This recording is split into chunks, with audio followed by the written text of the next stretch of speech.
It's like bourbon.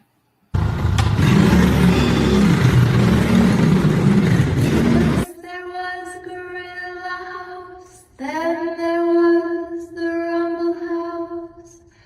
Now there's the Isle of Roux, where no one can tell us what to do.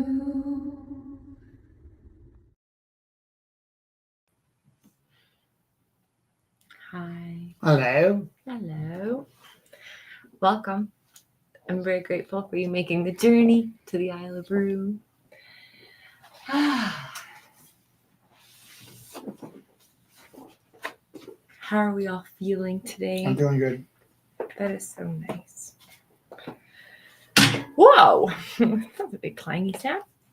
We're going to start with the land acknowledgement, and then we'll continue on with our lovely evening with lovely thoughts. The Creator gifted us this land that we are blessed to share and care for together. We acknowledge that the land we gather on Wakinstis is the ancestral territory of the Siksika Sitapi, the Siksika, the Gaina, the Piikani, and the Amskapi Piikani. We acknowledge all First Nations and Métis of Treaty 7 lands, the Sutena, the Ithkabi, which includes Bearspaw, Chiniki, and Goodstoney. We commit to advancing reconciliation, guided by truths, respecting treaty laws, and humbly walking alongside First Nations, Métis, and Inuit. We recognize all who live, work, play, and make art on these lands and who now call this place home. Thank you so much for making the journey, All the stuff. for finding your way here, for all the things you do. Isn't that nice? Today is brought to you by the letter M. Is that right, Rich? M. M. Look, I drew Medusa last week when You I sure came. did. I'm doing a moth. Medusa, and Rich is doing a moth. And in my book of goddesses, M is for Mary, and that with Mary I talk about the idea of loss and grief, and we are going to talk a little bit about mourning. Hey, and then today. Yeah, that's a good point. Listen, in the very near future, we're gonna have there'll be a bit of a campaign to vote for your book to win a prize. Oh yeah, I think it starts April 10th. We're going to start voting. So here, actually, I was going to grab a copy. Is it okay if I show people my book? Because I took my book apart to make our we just wheel. run this Isle of Roux so you can Personally hawk your my wares. goddess book? Yes. So we took apart the physical goddess book, because my dear Laureen put it out as a gorgeous full color book. And so when we say the letter M or whatever, it's because we put my book out in a circle. And this week is brought to us by Mary. Yeah. And so it says, Mary reminds us to love through pain and loss. Love, believe in that love. Do you want me to read a little bit from this while you're getting stuff set up? Yeah. I am Mary, the mother. I'm grace and compassion personified, humility and patience. Some say I was Christianity's answer to the old mother goddesses before me: Athena, Artemis, Diana, Gaia, Isis, virginal and holy. I try to do each of them justice in my turn. I am brave, I am peaceful, I am full of love, full of forgiveness and gentleness. I risked my life to have my son, guide him and stand by him. Some people call me crazy, don't they always? When you have something driving you that they don't understand. I was always different as a child. I was quiet, reserved, only took what I needed, lived in monasteries, wove fine fabrics, pure movements. I have always appreciated calm, quiet, gentle breezes through open windows, laundry hanging on lines, whites, blues. My home is a retreat from the chaos of life, the rage of masses. I pray as often as I can. My life is a prayer. The rhythm of the weaving, meditation, the water while cleaning, hymns, singing while handing out food, psalms, each foot a letter to Creator. I had to overcome my pain. You will have to overcome your pain. Life moves on. in slow, thoughtful moments, and that loss never goes, but neither do your loved ones. They are with you, and you keep walking forward in their honor. With grace and quiet and peace, I am with you. So that's for M. Sometimes, and lately, I've been flipping my book open more and more and just reading some of the things. I think I'm very grateful for having that book. So yeah, there's it's up for an Alberta Publishers Award in the spring, and it's up for a cover, the Colorado Visionary Award. You got it for your River Troll book. I did 2 years ago. I did. And I'm up for one, and Richard, you put a spot next to his for the awards, so No pressure. that's very special. But I'll share more of that online. And it's not about the awards, but it is pretty fun to It share is about the awards. share it with more people. It goes like this, okay? You write a book and you think, I'm never going to get this book written. I will never get this book written. Like, this book is going to beat me. I'm not getting this book written. Mm-hmm. You finish the book and it turns out it wasn't that bad, but then you got to edit the book. And editing the book, you're like, nah. Like, writing the book was okay. Editing, it's like when you beef up and then you try and tone down, which I have never done. But wait, checking. Something's Fuzz? in focus in the front. Is it this in focus? Oh, is it that this is interfering with the focus? Yeah, look. We're in focus now. Science. Life in focus. Scientific. Hi, Amanda. Keep talking. I like what you're saying.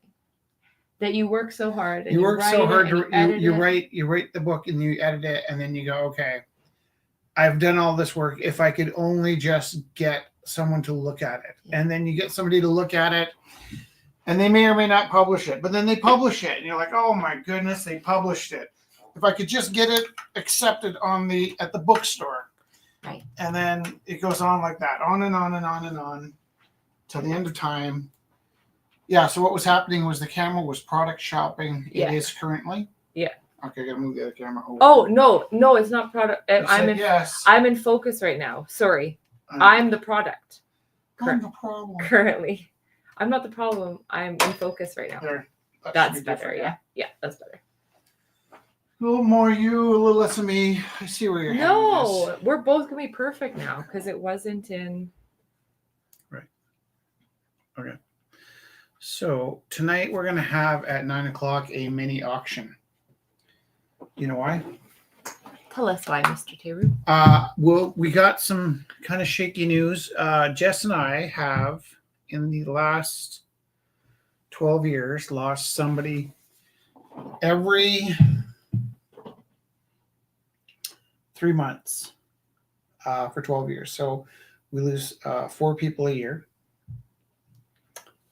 And the first was Ryan. He was 7. And I mean, not even counting family and friends, because the Rumbles are with friends, but Those are a Rumble family. strictly people attached to the Rumble house, the numbers mathematically mean we're going to lose 4 people a year.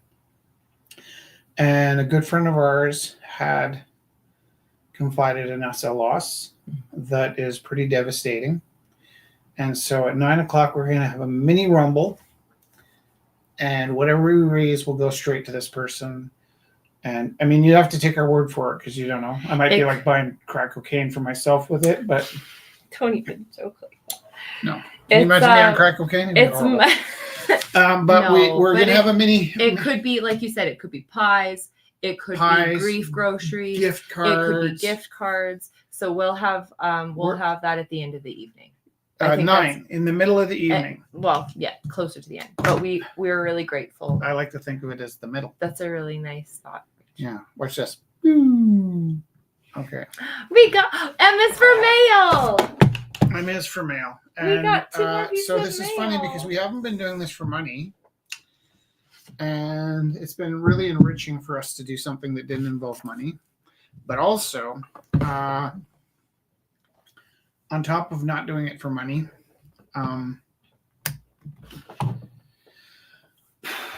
we have been doing it for mail. And Jesse and I, it started, I think Richard and Theo these guys were giving us mail. Yeah, we've been And to be honest, like every time I get mail, it's more like a court summons or something like that. So Not even kidding. When I get called to the office, I'm afraid that I'm going to get a detention. And when I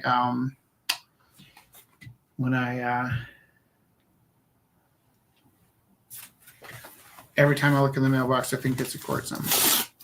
So it's so nice to get over that trauma, right? I'm not over the trauma. We have a second post box where we can have mail arrive. From And Simone. it's got a heart. Actually looks like your wrist. I don't know if you can see this. Or me yarring on your joints but that's very nice. So it says Happy Valentine's Day. Simone sent a card so long ago, and we got it, Simone.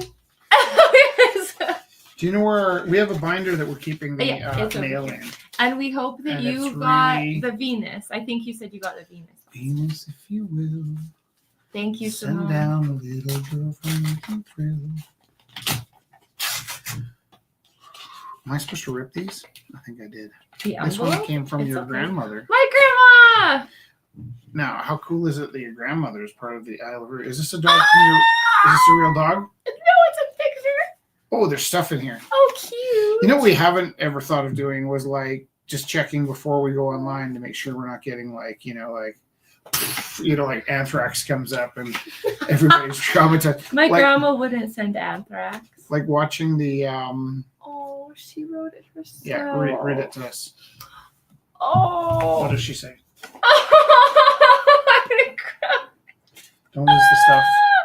It's been an ugly crying week.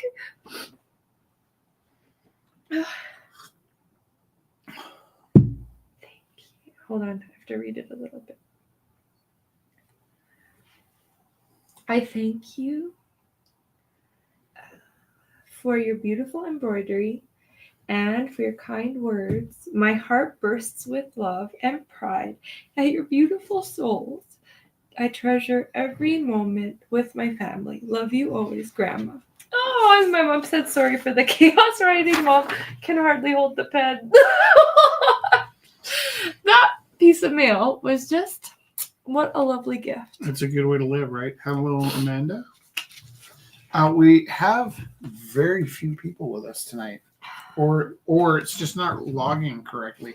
Did you share to I did. Twitch? I did. Yeah. Did you share to? And it's on Instagram. I wonder if since I posted that there would be a mini auction at 9, people are saving Will up come their energy later. to join us. Now, if you are here and you'd like to be part of the mini auction, by mini auction, there might be Oh. like practically nobody bidding. So if you like something here, it might be a great week to get your hands on some Oh, stuff. that's interesting. Yeah, What? because I was gonna say we could start it throughout the whole night. Like if we have pieces you'd like to start putting up, because you have some pieces you did over the week, and then we could even do a few throughout the evening. Nah, Nah. Okay. Rich Teru.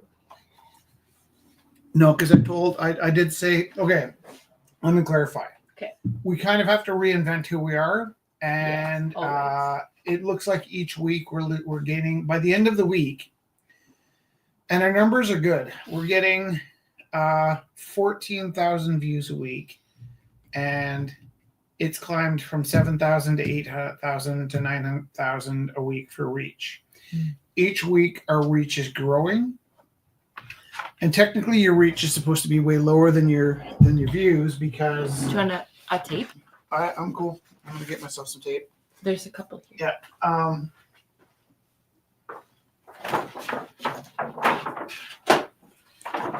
But why that matters is we are essentially creating a product that doesn't exist anywhere. And when we're trying to get data for what's going on, Data. well, no, okay. I like that word. You're mocking me. No, I like the word. But the data is askew because they're really measuring in some cases, like, are people watching more than a minute and a half of your event? And our event is 2.5 a hours. ridiculous 2.5 hours, which sits outside of all expectations. So, was that a shadow there? Maybe I won't do that. Maybe I will. I'm just showing all my special Can I things. tell you something? There's a camera right. I did it. Oh, There's one right here. I did it. Goat. We got these from my aunt, Auntie Auntie Penny. Penny. And Penelope. Right? Is Penny short for Penelope? Look, I did it again. Fuzzy. Fuzzy bunny. What? Stayed fuzzy. Why? Is it here? It's too high tech. Fuzzy bunny. What are you doing? I think we might need to. No, this is the new camera. Ooh, I don't know. Maybe it's the check your connection in the back, the Wi-Fi.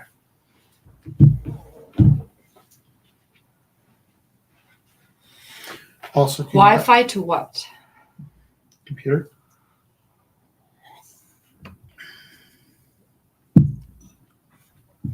Would anybody like to watch the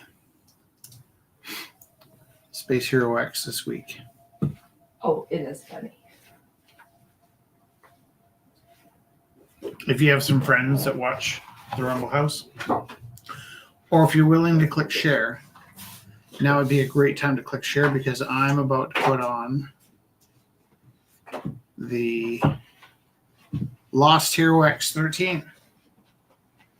And you're going to meet a new character and a brand new story arc. Okay, you know how fun this is? Every week we do it on the weekend, and then I forget about it, and then Wednesday it's like brand new again. Oh, I was going to get water to paint.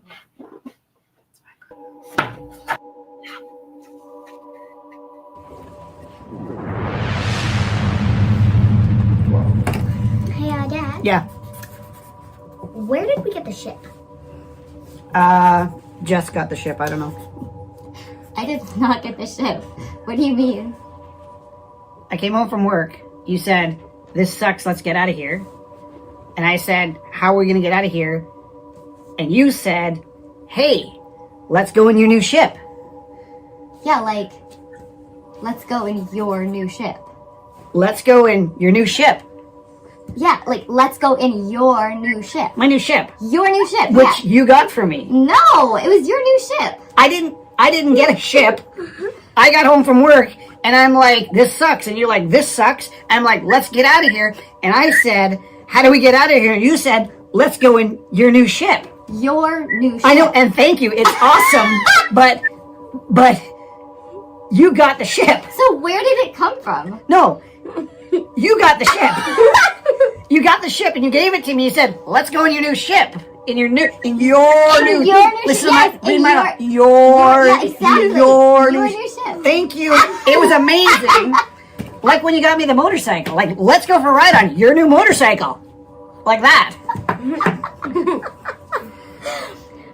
Okay, somebody must have given it to us, or... Wait, you didn't get me the ship. No, I did not get a ship. We're in a stolen ship. It doesn't feel stolen. Who do we even steal ships from? Why was there No one came after it. Did you get the ship? Did you steal the ship? I got bigger things on my mind right now, okay? Bigger than this? We don't know where the ship came from. Or whose it is. Everything's my fault. No, it could be mine, but I don't know. I will concede we probably should have asked. Ask who though? None of us know. How was I supposed to know that you didn't get me a ship when we got on the ship and we left the planet and now we're in space and I don't know where we're going, by the way, so let's maybe just figure out where we're going, where we got the ship from in the future. Where did we get the ship from in the future? We're the mystery ship. I feel like we're going the right way, but like, what are we in?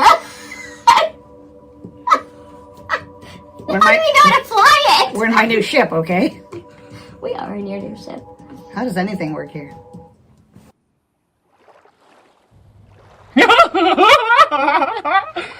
There's a tracker on this ship. I've been watching it for years. It's so funny.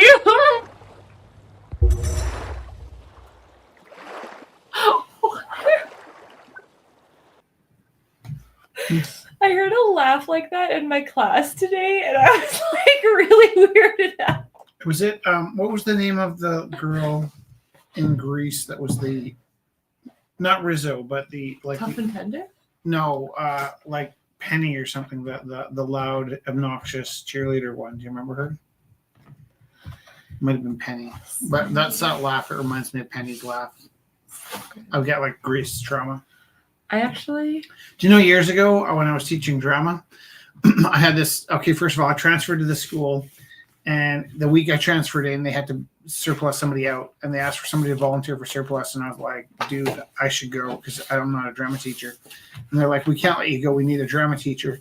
And then they got rid of the science teacher, and then so everybody on staff hated me because they thought I was just this like deviant that stole their friend. And on top of that, they gave me this drama class that not one kid had signed up for. All the kids signed up for sports med, and then when I got there, they'd switched it to drama. So I had these like street kids, and they're like, we're not doing this. It was like Dangerous Minds or something. They're all just sitting there with arms draped around the girlfriend, like, yo, we're not gonna do this. And I did like weeks and weeks of trying to get them to work, slowly easing them into it. And they won them over by coming in with the script of Grease. And how long have they been in space? Oh, since about July, but time moves differently in space. And Plutus has been watching us for years. So I think Plutus has probably been watching us and choosing just the right family to loan a ship to for Plutus's own entertainment. Joy. Yeah, that's fun.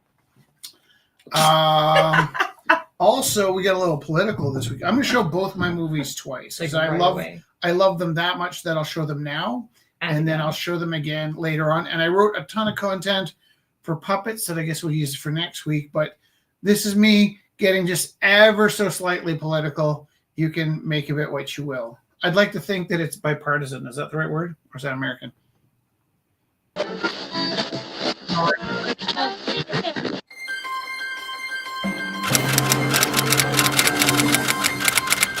Hello, I am Phil Butterhead, and I'm here with Renard McFox. Today we will be interviewing Peter Polydactyl. Hey, Peter. Is it true that people don't like you because you're a jerk? Renard, you old fucks. What's your first initial? Ah. I know you are, but what am I? Mr. Polydactyl, many people say that your numbers don't add up. It takes two to know one. Mr. Polydactyl, do you have a finger on the pulse of this country? While I'm rubber and you're glue, whatever you say to me bounces off of me and sticks to you. That's a little gross, actually. Mr. Polydactyl, do some of these questions seem a little staged? Mr. Polydactyl, what is one thing about yourself that you might improve? Well, I could use a little more up, dog. No, seriously, please. Come on. I don't wanna. Come on. Peter. Come on. Peter, I don't wanna. Come on. Oh, fine. What is up, dog? Not much, dog. What's up with you?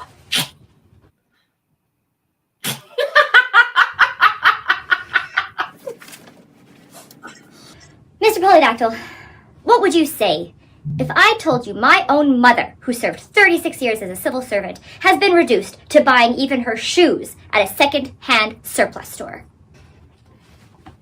Your mother wears army boots. Mr. Polydactyl, with all due respect, I think your answers have been deflective, childish, and frankly, kind of rude, sir.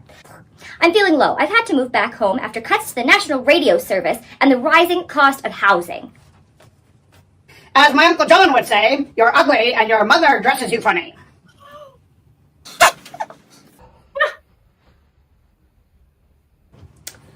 Wait, I was told no cameras were allowed. Who is filming this?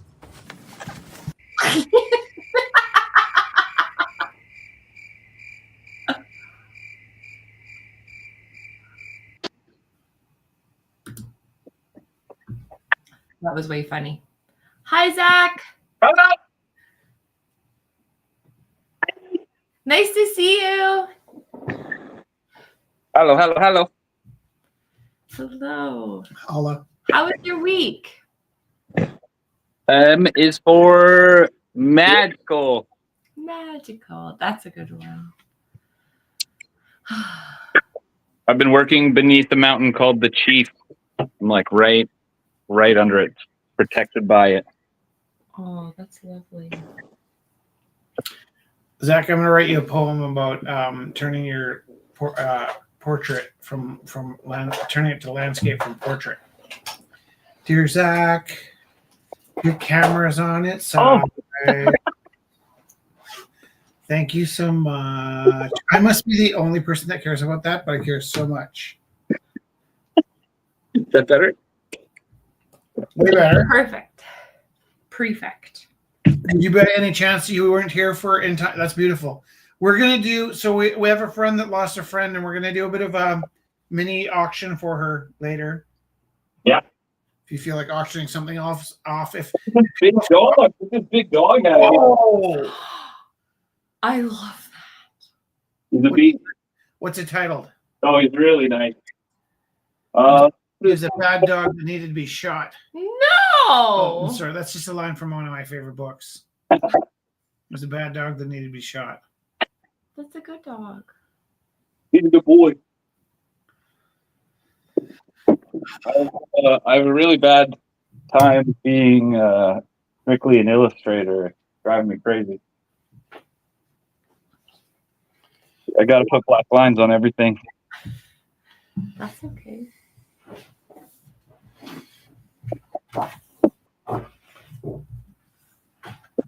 You know, that's funny because I sat down and I'm wearing a black t-shirt and you walked in front of the camera as I was sitting down.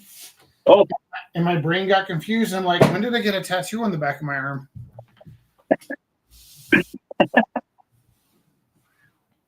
Do you have a Rumble House tattoo? It says Rumble, yeah. He did that on a Rumble one night, remember? And then I did it for the house. It was live. That's on there somewhere. I thought you were kidding. No, I did it. Where's the lighting in here is not great. I'm always scared when the kids in my class start trying to design tattoos because I'm afraid like there'll be ramifications for like angry parents. So I was trying. I don't mean it, but I do try and talk them out of tattooing themselves. Zach, did you see our Terrors in Space video this week? I just missed it. I caught the tail end of it where there was a tracker and there was a diabolical laugh. And yeah. So that's our new character named Plutus. And she's pretty wonderful. And a little voyeur. Yeah, exactly right. And also Plutus. Oh, what I was going to say is I think I'm going to show my two movies again at 9 right before we have the mini auction. Are you excited about a mini auction? Yeah, it's been a minute. Should we get any moment? There might be nobody at the mini auction just because we haven't been doing them. So you have to kind of build, right? Like. Oh yeah. And then maybe I'll try and remember to set a mini camera up so we have a little shorter segment to share over the social media, and then people will know to look for mini auctions. But I was going to say, if you'd like to exhibit in the mini auction, you can share whatever you like, and then if you sell it, you can keep 100% of what you sell. Yeah, because there's actually been a few emails coming in about that, so we've been directing people to come and take part. Yeah, like we need everybody to kind of show up at the same time so that we can have like a thing. Okay. And then so we're going to try a mini auction tonight. I'm hoping to start with maybe some gift cards. Do you miss doing the auction? What? Do you miss it? Do you miss doing an auction? Nope. Oh. I'm really enjoying being, Zach, I get mail in my mailbox. It's not a bill. Like I was saying earlier, it's not a court summons. And it is the most enriching thing I've ever imagined. And then it actually started happening as well. Like I find it so incredibly enriching to open that mail. And so does Felix and Jess too. So like, our mailbox is uncomfortably, it's right across the street. Well, if you count the railroad tracks as street, it's right across the tracks. And there's a hole in one side of the fence. and it's been blocked off on the other side of the fence. So it's probably this summer someone will cut a hole in the other side of the fence. See it. And that would cut almost like a 5-kilometer walk down to a 100-meter walk. So we're right across the train tracks from we can see it right from our window, the mailbox, but it's just uncomfortably far enough that that it's a bit of a hike to get to the mailbox. And then when we get there, to open up the box and find content is so amazing. And then to get home and read the content and realize like a human being put this sun's energy into sharing love, mailing us an actual letter. It's phenomenal. Look, I just got this message back from David saying he got the piece of the 3 fates I sent. Nice. Isn't that nice? Yes. It is super random, by the way, how Canada Post works. Because sometimes stuff gets there almost as soon as we send it, and sometimes things take months. So Canada Post, thanks for keeping us guessing. What about nothing from Mexico yet? No, that's so exciting! It's not suspicious, so it should have just arrived. I don't know. Yeah. Everything from Mexico is suspicious. Yeah, I guess. There's a whole fad in the 90s. There must have been one of those lock, stock, and 2 smoking barrel films where the punks, there was always a film about normal people becoming criminals, was basically the themes. And each of these movies ended with a bag full of money. And I remember you'd be out trying to have a pint and somebody would be like working out this thing where they would use the mail to like ship peyote or something, and it was like, yeah, it's foolproof. I'm like, I don't, probably not foolproof, right? Probably foolish. Yeah. And, probably fool fulfilled. And anyways, yeah, that's my other panic with the mail is that one of my goofball friends might send me like peyote in the mail. Peyote. That's pretty fun. Oh, I thought it was artisanal peas. I didn't. It was tea. I thought it was tea. Oh yeah, so like actually this is funny because like you talk about stuff like this and then it really happens. You might even have a story like this, but these teachers came into the gallery one night. Like we didn't know them. They teach in different schools than us, but teachers like, oh, shared common language. So they were going to see, I think either Melissa Etheridge or they might have been going to see Blondie, and they were really excited. They're kind of like not old, not young, kind of like in the middle. And one of them said, oh, would you like one of these gummies? And actually, I earnestly was thinking like, well, they're teachers, so they're probably vitamins, if anything. And she gave me the bag, I think, and I took like 4. And then they go, wow, that's a lot. And I'm like, what do you mean a lot? And then this was right before the Rumble. Can you pass me my paints I saw you getting up? Yeah, where are they? Well, let me tell you how my brain works. I can put a book down. There's acrylic paint. No, my watercolors. I can put a book down. I would put a book down in as a child and go to my parents' house 20 years later. And if nobody moves my book, I know where it is. If I don't know where it is, it's indication somebody moved it. Zach, can I show you something I'm auctioning off tonight? Yes, please. So in my class for the letter M, I was talking about minimalism and maximalism. And so for minimalism, I asked the kids by memory to draw or paint Mickey Mouse. Oh, yeah. And I'm going to maximize this image. Yeah. And then I had them do a minimum Mickey Mouse and a maximum Mickey Mouse. Pause game. You put your paints on top of the new shelf because I did not put them there. Did you move the shelf? No. Okay. So the Keep talking. I didn't move that. Okay, so Zach, Yeah, I okay. by mistake realized a few years ago that if you personify a Mickey Mouse, and by that I mean if you try and draw Mickey Mouse as a human, Yeah. you can't help but make the creepiest painting ever. So you ready for this? Okay. Whoa. It's uncomfortable, right? Yeah. Yeah.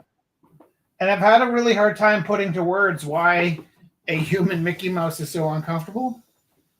But we experimented all day. Everybody walked in. I'm like, what do you think of this? And everybody went, eee.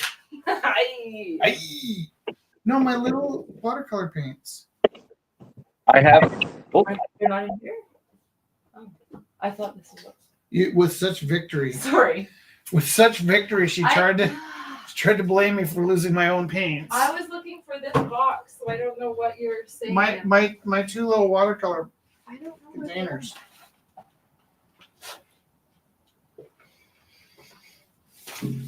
There's nobody on camera. I'm going.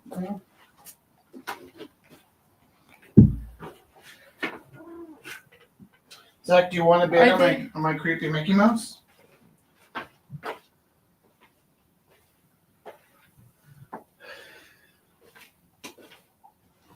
I wonder, there's not a hockey game on tonight. Hold on.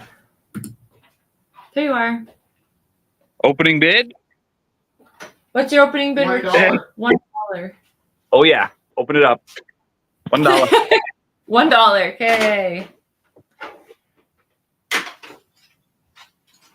$1 going once. $1 going once. $1. 9 o'clock. Zach, do you know that they're paving our favorite park? I heard this beautiful song you wrote about it as well. Yeah. Was the song about flinging poplar seeds over the fence? Some guerrilla gardening. That's some deviant shit, hey? I need some. I need a little rebellion. A little. Yeah. I feel like it's healthy rebellion. Been a minute. Yeah, some calculated risk. Something healthy. Something as edgy as flinging seeds. Look, Amanda asked if they were behind the piano. The paintings.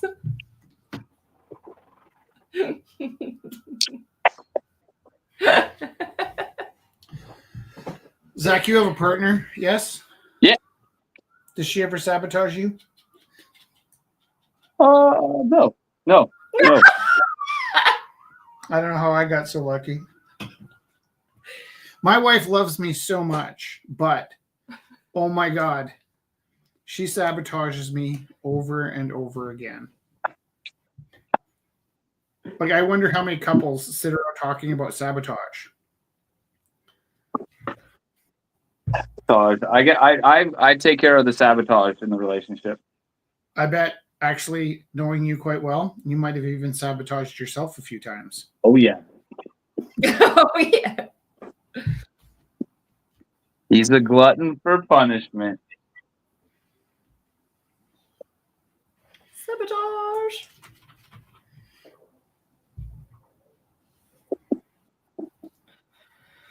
I'm stumped, you guys. What do I paint? Moth. Cool. Zach, could you please paint a human version of Mickey Mouse? That's wild. Come on over to the party.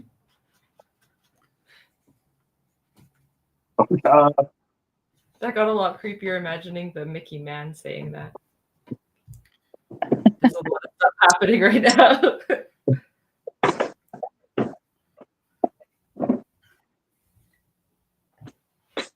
I've never painted a moth before.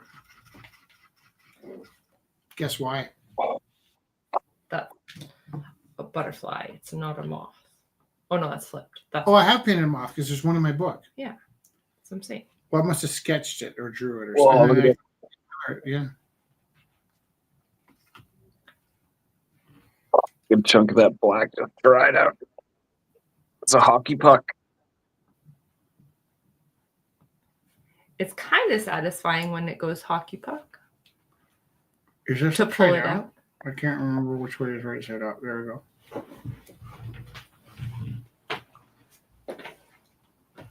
Right, shit might go weird. Pay attention.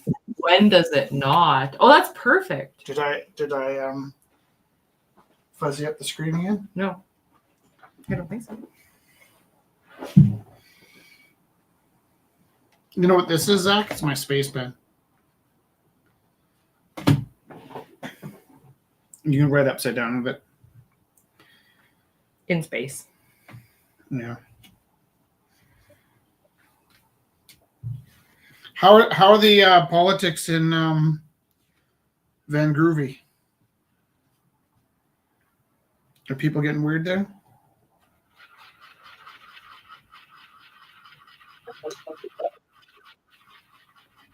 You jump up on that.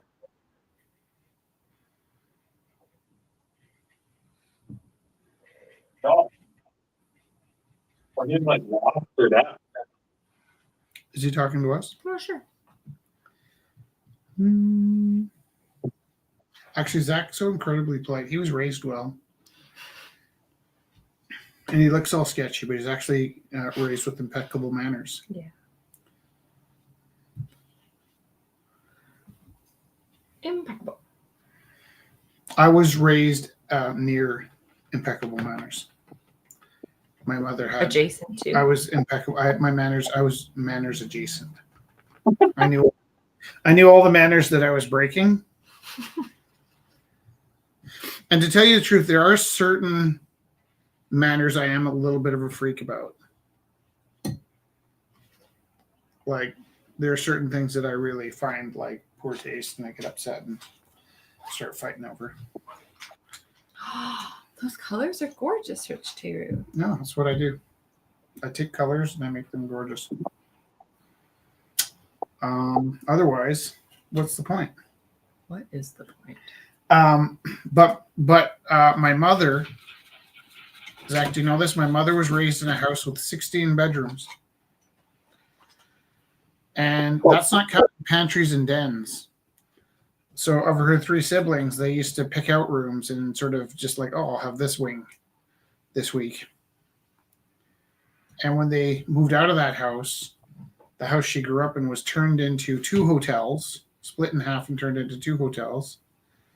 And furthermore, someone wrote a novel from inside her house. Like, you know how you grew up in Hawkwood? Yeah. Imagine you moved out of Hawkwood and somebody took your parents' house, turned it into a novel. Oh, that is cool. Yeah. Set in Sunnybank. What is it? Is it castle? What? Yeah, it was kind of a castle. Oh, It was a house, and the house had a name. I always thought she grew up in the town of Sunnybank until I found out that was just the name of her house. That is cool. Now, my dad, I believe, lived in a house that was a lot like most normal people's garage in northern Alberta. And all the siblings had to share a bed, and that wasn't a problem because that's what kept them from freezing to death in the middle of the night. And I think just like Little House on the Prairie, somebody had to get up and light the fire in the morning. And I don't even know if it had indoor plumbing. So my dad and my mom had very different childhoods. But my mother had impeccable manners.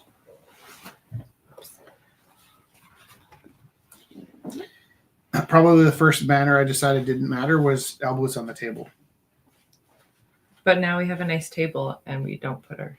I do get upset when you bang too. But for me, elbows on the table, I always thought was a matter of like, if you're interested in the person sitting on the other side of the table, you should have your elbows on the table so you can hear them better. So I rebelled against that one. That's interesting. I thought if you didn't want your elbows on the table, it was a sign that you shouldn't be eating dinner with that person. Look at that. That's interesting, actually. Yeah, what's another manner that I might have? Chewing with my mouth open. Do I do that? No. Not unless I'm trying to be like obnoxious. Well, plus I also- you don't like chewing. No, that's like a family trait. I think we're all like, I'll stab you if I can hear you chewing. Yeah, I love I think chewing. that comes from the manner. You have very different manners about chewing. Yeah. Like shocking. Like, oh, you know what? I just thought about that because my whole family values showing how much you love the food. like the Russians, they belch and they go, good appetite. Yeah, and then mine, I'm like just chewing so hard. And I'm just like feeling everything. And then you're like, what are you doing? Yeah, British don't do that. My mother's Welsh side do not chew like that. You're crazy. Hungarian lady just. Also, yeah, like, and I'm like, no, I'm also, showing you my how much mother- I love your food. when she came to Canada, was mortified, absolutely mortified to see my dad's family sitting on the floor in the living room. Like, they'd be watching TV and somebody'd be sitting on the floor. That was like watching somebody eat out of a dog bowl. Like, she was just like, not impressed. Does your family sit on the floor? We are floor sitters. Yeah. Zach, did you have slippers in your house? As a youth? When you were a little boy, did you have pajamas? Yeah. I had comfy pants. Yeah. Did you wear slippers? No, not frequently. I went to my friend Jeremy Tankard's house, and he asked us to wait outside. And he went to the door, and he stopped, and he took his shoes off, and he put slippers on, and he took like 4 steps in the house, and then he changed his shoes again. It was like, Mr. Rogers, like, what are you doing? And it was also why he didn't want like people in his house, is because we were dirty. Oh, yeah. Didn't want... Now I tell that story assuming that he's not on air. And if he was, he would probably write in and say, first of all, we weren't friends. I don't remember you ever coming to my house. Because he was a friend of a friend. And I think I only ever went to his house once. But being asked to wait outside was like, it was a bit of a shocker. And then seeing somebody put real slippers on, I don't think I'd ever seen real slippers before I went to his house. Now I own slippers here, but it's like I have slippers like almost out of irony here. Do you have slippers, Zach? Studio split. Got the studio split.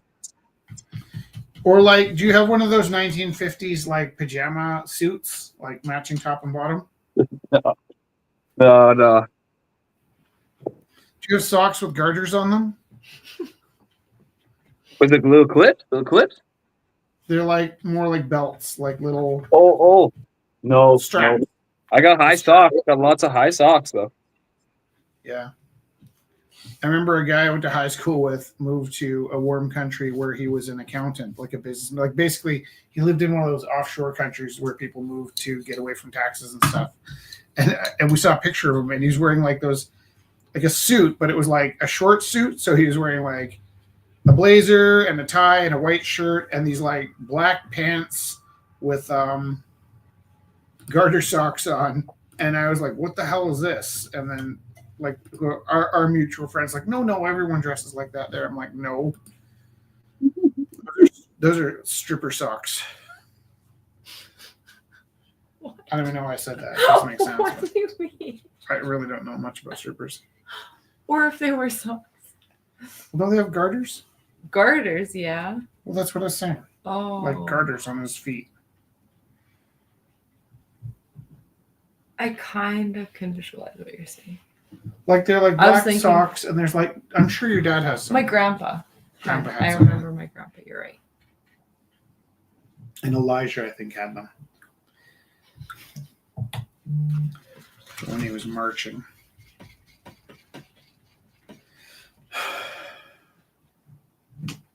I hate this painting. Why? I just do. I just do. I I don't. hate everything about it. I don't. Oh, Amanda's telling us the truth. We were always in our shoes in the house, Holly, but now that we're all in the film. That's so funny. That is true. You remember that Elvis movie where he kept like showing up with people like, Tell him Bob's here. I come with the truth. I really like the way you said that. Mhm. What's the truth? Truth is I need a job.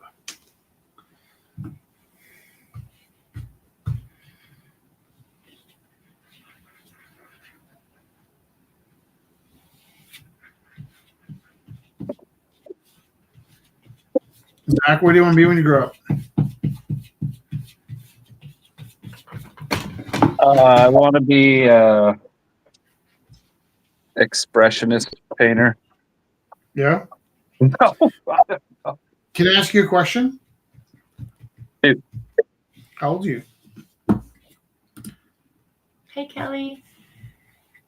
30 and change. Do you think of yourself more as a boy or a man?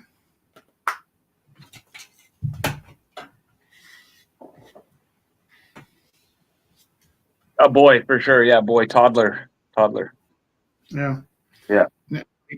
And then so like my dad's generation had to be a man when he was like 19 maybe. Yeah. I was not a man at 19. What's I it suppose take? I mean, what's the rite of passage? I mean, What was it? yeah, what's it take? I mean, what do you got? You got to witness a genocide? Check. I'm a man. What do you got to take? What's it take? You know? Is it buying a house? What? Buying a house? Having Having kids? Yeah, having kids. Yeah. More than a kid. Yeah, all kinds of teenagers can have kids. You know Yeah. you can have, but do you grow up when you have them? You have to Like train when- an eagle, I think, to hunt. That's what it is.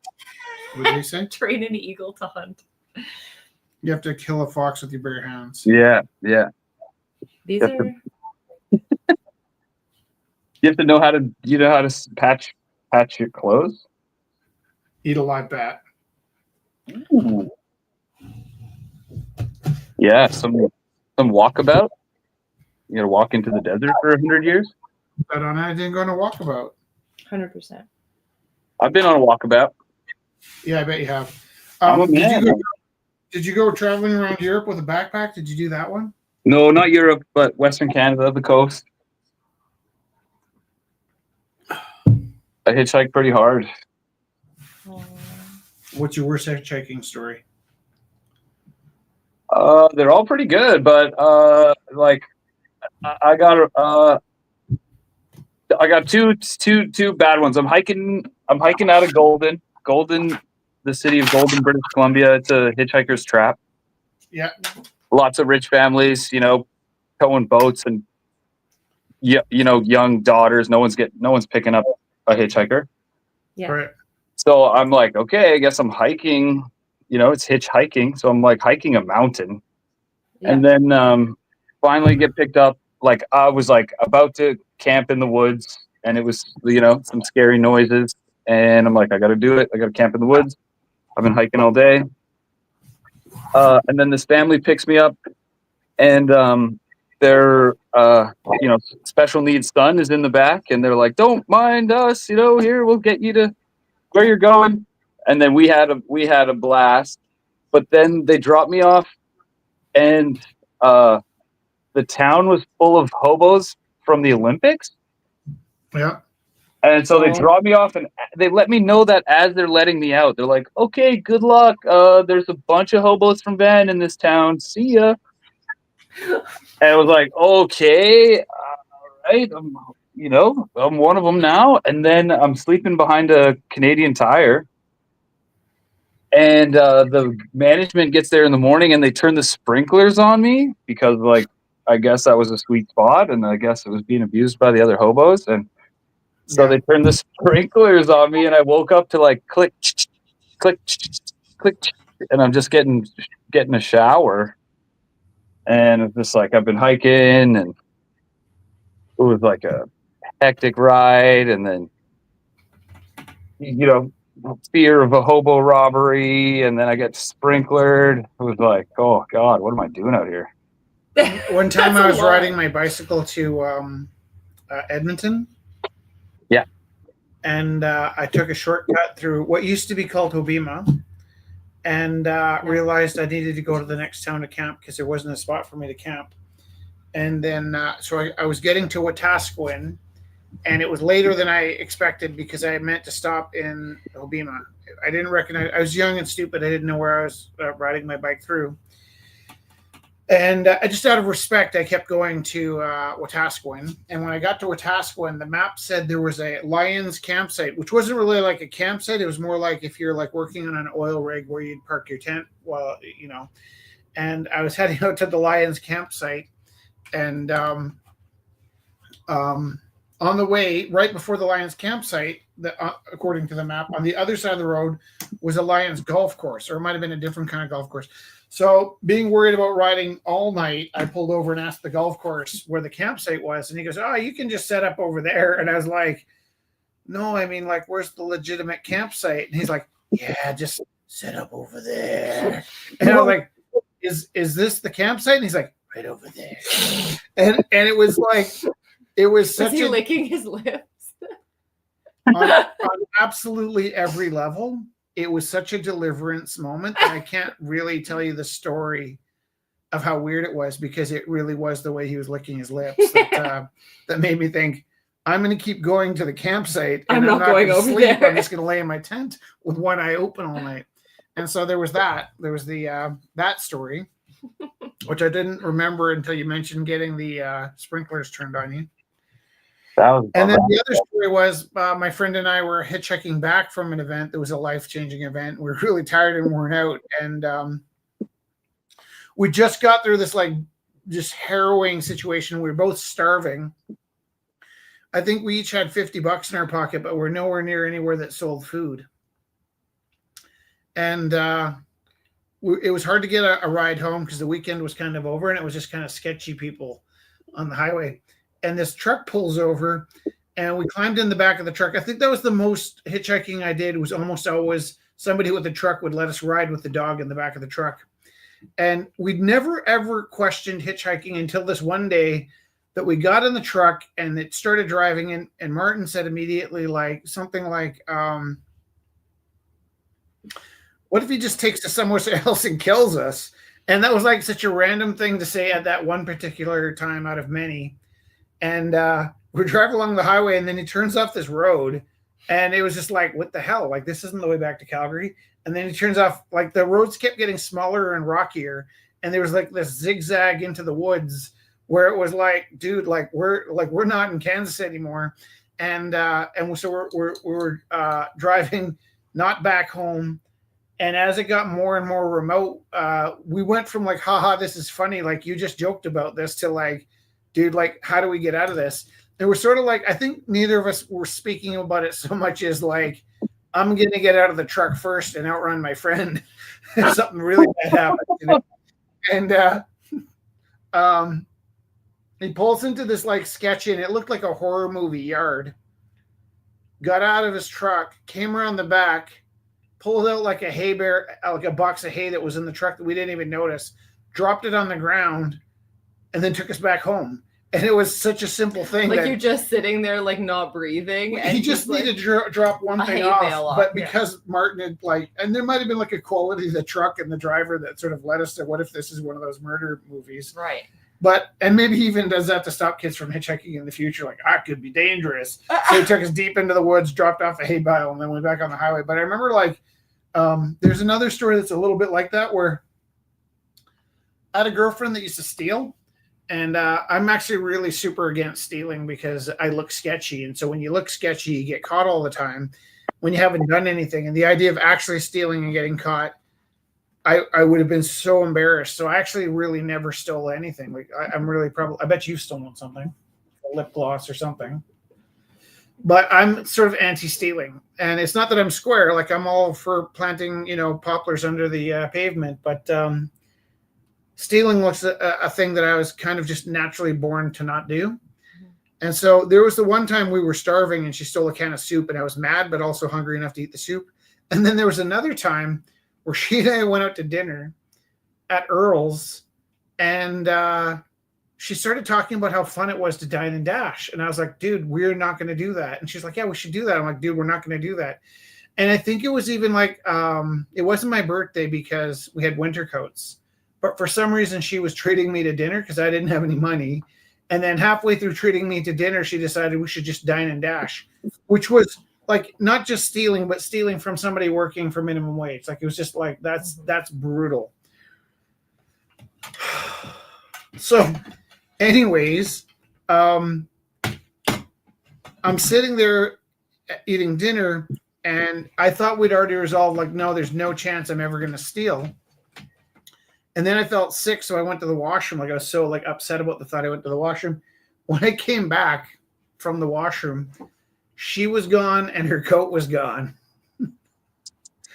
And I was like, I didn't have any money. So I was like, I can't believe she did this to me. Like she ditched first.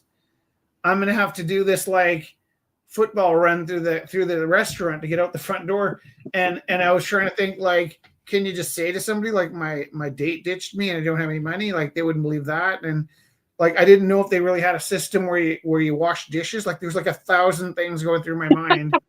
That's awful. And I remember thinking like, okay, like the longer I sit here, the worse it's going to be. And I actually, it could have been my mind or could have been real that it seemed like all the big cooks were lining up sort of like linebackers near the door. And it was getting worse and worse and worse. And I was getting sketchier and sketchier and sketchier. And it was like a movie scene where I was like, finally, like, I think I have to. Like, I don't want to, but I think I'm stuck and I think I have to. And just as I was about to bolt, she came out of the bathroom like, why did you wear your winter coat into the bathroom? That's super funny. There wasn't a story. I invented the whole thing in my head. What? Like it happened, but like nothing happened. But like she was just in the bathroom. She was merely in the washroom. She happened to bring her coat with her. Maybe something was emergency and she had to cover her butt. No, I think she just wasn't thinking about leaving her coat unattended. Oh, that's or that I might come out of the bathroom and think she ditched and left me there. Also, in a similar restaurant with the same person, she knew I had all these kind of weird food aversions. And because of the way I grew up, if you made a bet, you paid your bet. Like, didn't matter. It was like an honor thing. Like, and if you didn't pay your bet, maybe somebody would kind of find you at a back alley. And like, it wasn't even about the money so much as flesh. Yeah, bets were sacred, right? Mm-hmm. So I remember one time eating dinner. And again, like, this is an art school, so everybody was super broke. She said, dude, I'll give you $50 if you drink this. And she took everything I hated and put it in a concoction of like mustard, ketchup, mayo, all the stuff that I don't like. Jam. You know what I'm like, right? Yeah. You know what I'm like. And I have some serious like psychological problems on top of food aversions. And she put all my worst nightmares into one container and said she'd give me $50 to eat it. And I was like, dude, like, I do a lot of weird stuff for $50. So I ate it. And then she just laughed and called me a sucker. And I was like, it was the first time in my life. She sounds really mean. It was the first time in my life I ever considered that you could welch on a bet. Oh. Like, there was this moment where I realized if Felix had a phone, he was probably like 7 or 8, that we needed to practice saying no in case his friends wanted to like social media him into trouble. So just for fun, while watching a movie, I started texting him saying like, hey, Felix, wanted to go do some bad stuff? And don't tell your dad. And he's like, okay, I'll tell my dad. And then Jess, who was a lot more innocent growing up, was like, we were also practicing like, hey babe, it's 2 a.m. What's up? And she's like, I don't know. I'm like, no, you don't say I don't know. Like, and I was just impressed that Felix knew he could say no. Yeah. I was like, you can just say no? You can just hang up the phone? Yeah. He was like, he looked at me like, he was like 8 at the time. He was like, are you kidding me? Lady? Yeah. Who are you? What's happening? You responsible for teaching me stuff? Yeah. Hey, Jess. Yeah. So I made a little Cub Scout from Beavers Canada. Cute. 1978, the outfit. What year? 1978. 8 beavers? No, 1978. Beaver Canada. What did I say? I don't know. But does it have any like reference to where the hat's from? Which lodge? Beaver Lodge? Heritage. It says it right on it. Heritage? Yep. And he has a little backpack, and then he's got a little friend in his backpack. I was in the Beavers for a hot minute. You were in the Beavers? My For brother a was minute. that. So this is his outfit from 1978 on the Bear. How old's your brother now? 53. Where did your brother go to school? Bishop Carroll. Where did your brother go to junior high? The school in Lake Buena Vista. The one right across from the church. St. Bonaventure? Yeah. And your brother graduated in 1990? Yeah. And where did you guys live again? Lake Buena Vista. Exact house. 1971 is when we started living in Lake Buena Vista. Yeah. That's when your brother was, before your brother was born? Yeah, he was born in Calgary. I was born in Toronto. I wonder if I knew your brother. You might have, maybe. Because I went to Bishop Grandin when it was Bishop Grandin. And then I went to St. Stephen's. And I was a grade higher. And did your brother ride a BMX bike? No. What did your brother do for fun? Skateboarding and out with his friends. What was his friends' names? Cam Heisey and Michael Simpson, I think. I don't know them. Did they also go to Bishop Carroll? I'm not sure, actually. They probably went. Those are the people he hung out with. Who else did he hang out with? I don't know. I never kept tabs on that. Oh. Yeah, I grew up around nearby. Yeah. Did your brother used to go to Trendy Sev? I don't even know what that is. I have no idea. The kids of that era used to hang around 7-Elevens at night. It was like there wasn't anything meaningful for us to do, especially the skateboard kids. And most of us around the South Calgary kind of thought of Canyon Meadows Sev was kind of boring. People wouldn't really go there too much. Bonavista Sev was called Trendy Sev. It's where the rich kids lived. Oh, okay. Then there was Cedar Brae Max. It might have been Cedar Brae Braeside Sev and Cedar Brae Max. They turned the Max into a Moore store. Did your brother ever play football? What? He played hockey and soccer at the Lake Buena Vista Community Center. What was his soccer team? I can't remember. If it was Canyon Meadows, he would have been on the Islanders. So I think you're like my friends would have played soccer against your brother. Probably. Like I donated a whole bunch of stuff to the Lake Buena Vista Community Center, actually. Yeah. Oliver's mom moved next to the Cedar Brae Community Center. When I played football, the seniors on the team were allowed to take home their jerseys at the end of the season because the team had got new jerseys, and so the old jerseys went home with the senior players, and we got brand new jerseys, but we weren't allowed to keep them.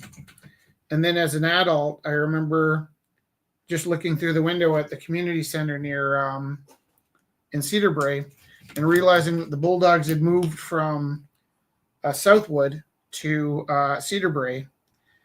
And there was like a sale out where they were selling off the jerseys that the new jerseys when I was a kid. So the original Bulldogs jerseys were sold to people. They were allowed to take them home when I played football. And then 20 years later, the team got new jerseys, and I could see my jersey through the window, and I knew they were selling it.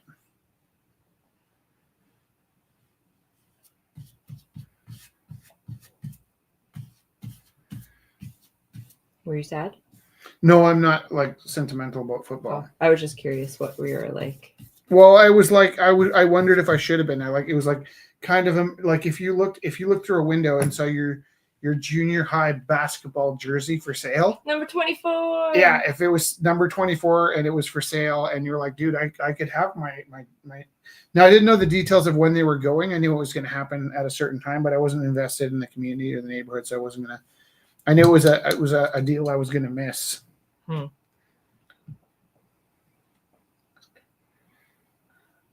I know, it's really nice. It's an emperor moth.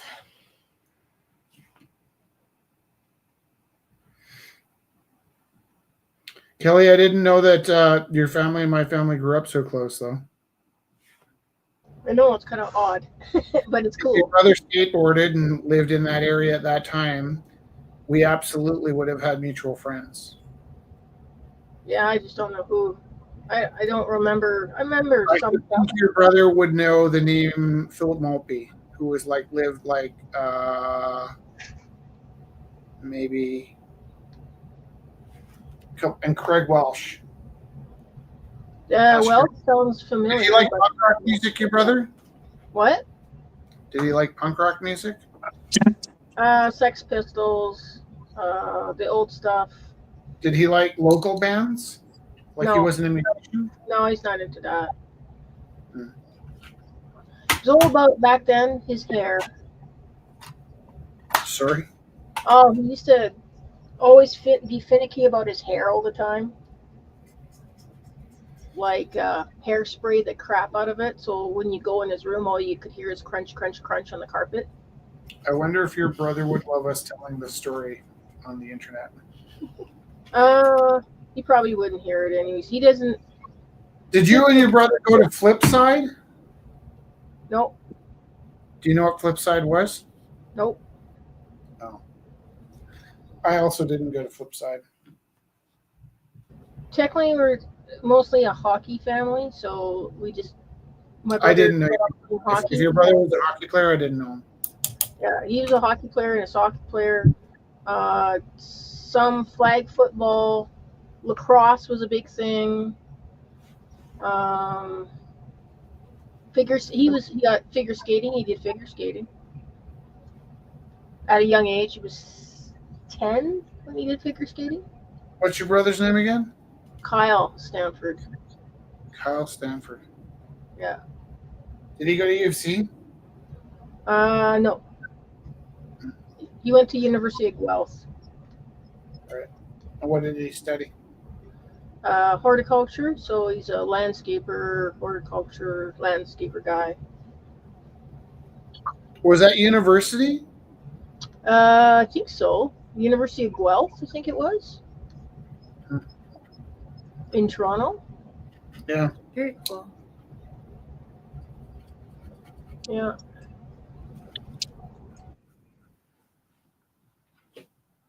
It's interesting because, when I got my art degree, it was kind of cool to score a job in a sign company because it was art related. But you did not need a degree to work in the sign industry. And I suspect maybe your brother does a job that I'm not thinking of, but I don't think you need a degree to work in landscaping. He does horticulture as well. What does he do? Well, it is landscaping, but it is like knowing what plants go where, what bushes grow well, all that sort of Right. stuff. Take more of the plan. Does a gardener sit higher on the status scale than a landscaper? It's almost the same actually. Pretty close. I think it's kind of they intertwine together. Yeah. Yeah. There's a group of genius gardeners called the Leaf Ninjas, Nice. and they started as a group called Light and Soul. What do they do? They were a group of really brilliant Calgary artists, Yeah. and they started a clothing company. As we're all as Yeah, advertised, and then realized that's not sustainable, and then started to deal with permaculture and creating food forests and turning property into edible gardens. That's beautiful. Yeah, and they were doing like some real serious like riverbank remediation for the city of Calgary, and nice. they're That's interesting. When we were looking for seeds, I think that actually sounds familiar. So I'm kind of like thinking. Yeah. the leaf ninjas. Yeah, they're so good. We started buying all kinds of seeds actually. Lavender. So when our park is settled, you can start putting plants everywhere, the kinds you can eat. Yeah. Ooh, I want to do some. I want to do something. It's super easy. Yeah. Really gardening. The spring's coming. Now's the time. Yeah, totally. You guys want to get a closer look at Mr. Mouse here? Which do you see? Oh my god! You guys making mouse mans are hilarious. I don't know why. They just really have a feeling. I'll tell you everything. Kelly, we're gonna have a mini auction at 9:00. It might be just us. Okay.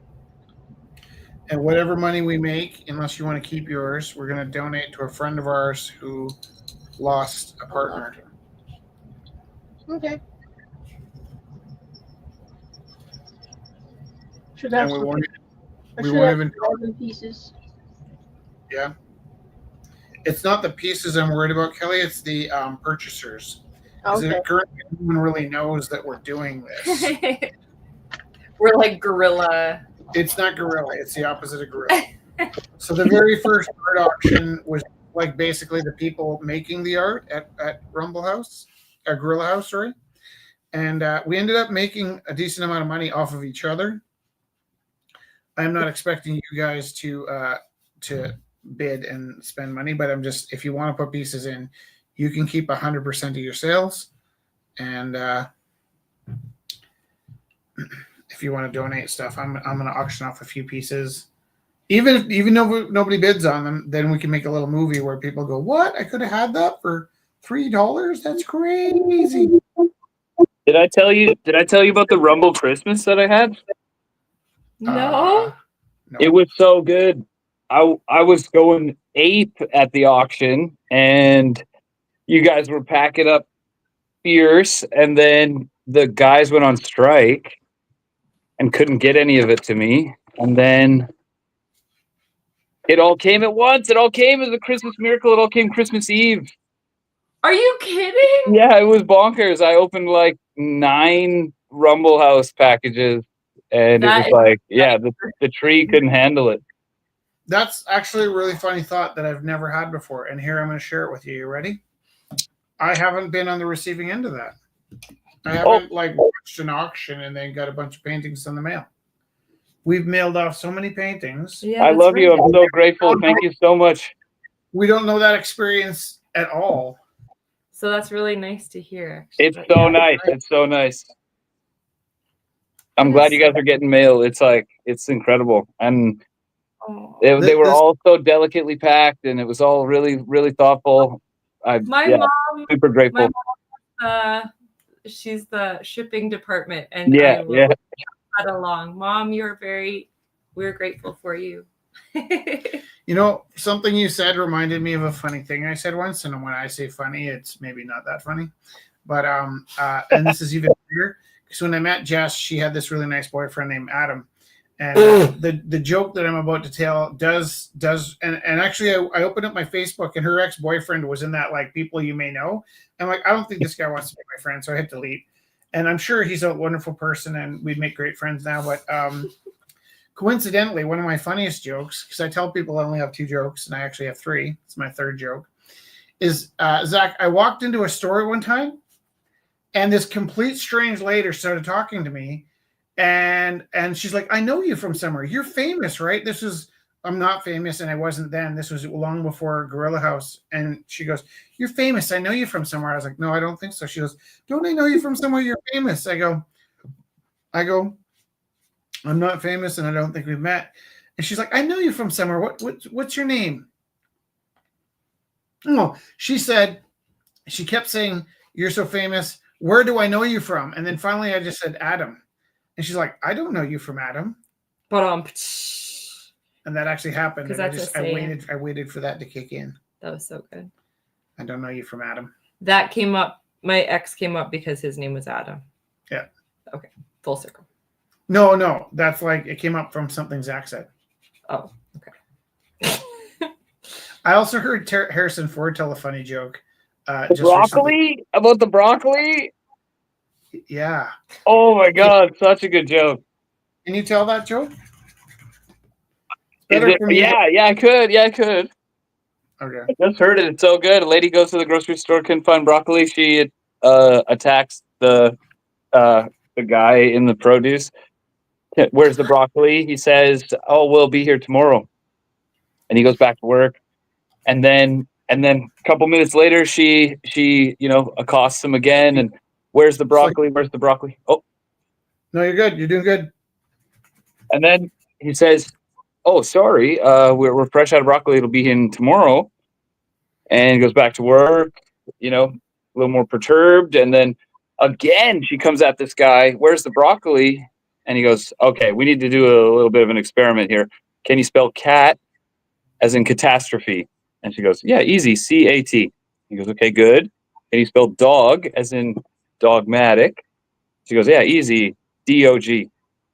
And then he asks her to spell and as in broccoli, fuck, as in broccoli. And she goes, "There's no fucking broccoli." And he says, "That's what I've been trying to tell you."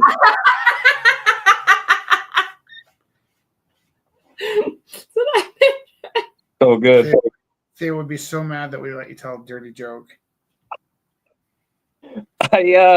There's a show, Kill Tony. I love this show, and I've been trying to plan like they let amateurs do a minute of uninterrupted comedy, and then they grill them. Where's the show?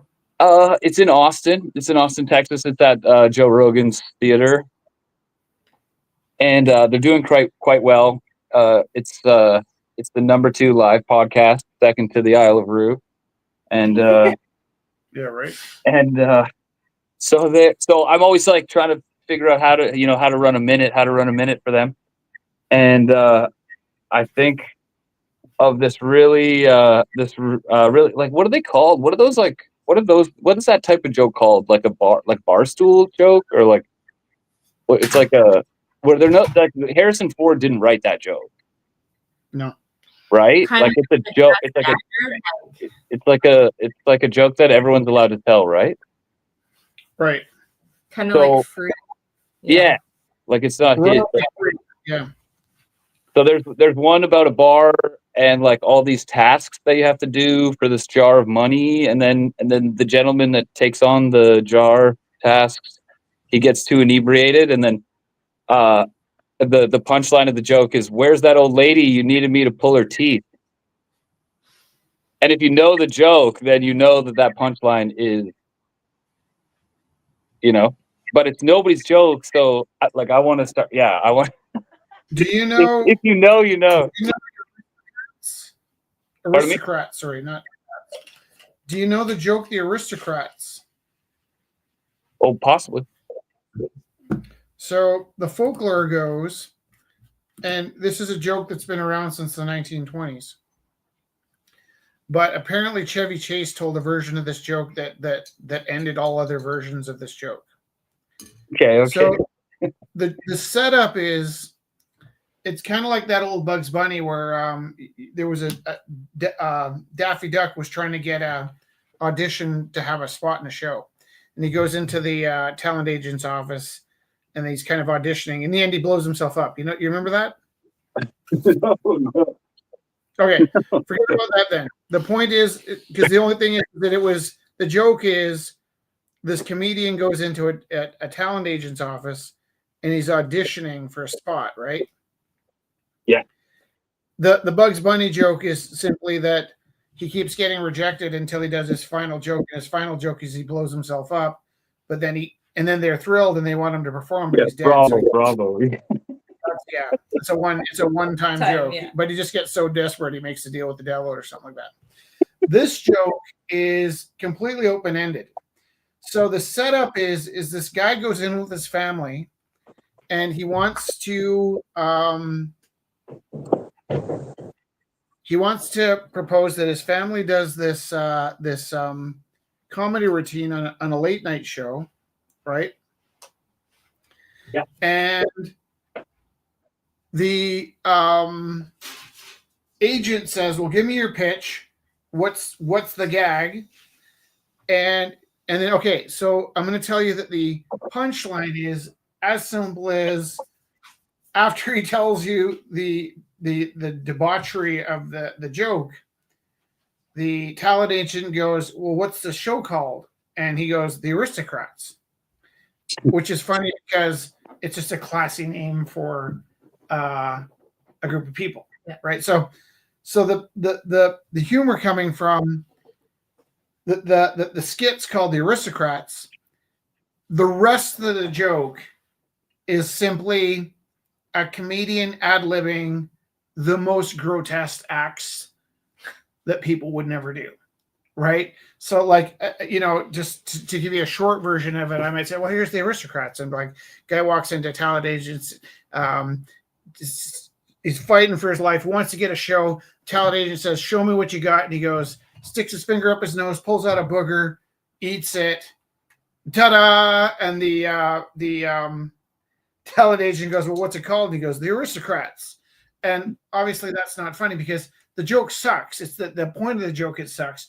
But the entire rest of the joke is just like riffing on things human beings shouldn't even think about, let alone do, right?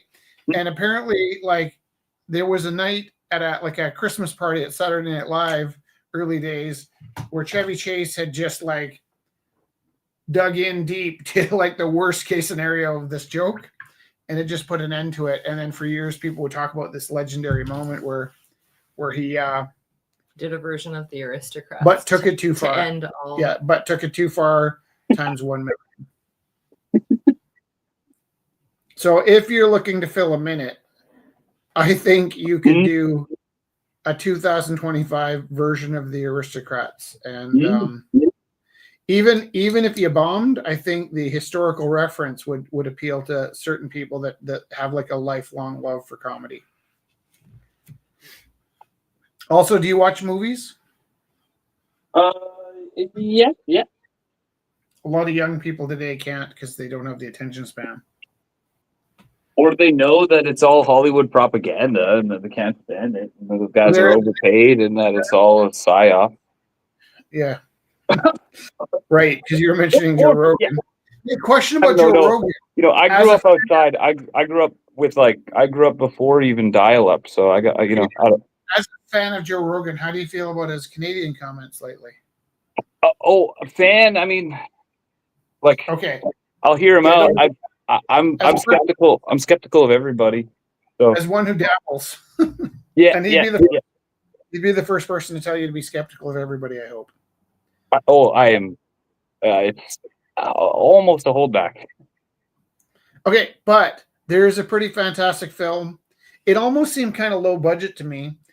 I didn't recognize any of the actors, but it was really like felt true to the moment where it's like the hour before they broadcast the very first Saturday Night Live, and actually reminded me quite a bit of shifting from Rumble House to the Isle of Roux as well. There's a lot of that kind of homegrown chaos that was really interesting to watch. And I bet you the people that put on, did you ever go to the night at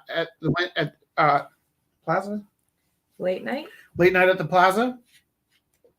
That sounds familiar. Yeah. He was with us on the Wednesday night, so I don't think Right. They did also Wednesday night. They were like comedians. Yeah.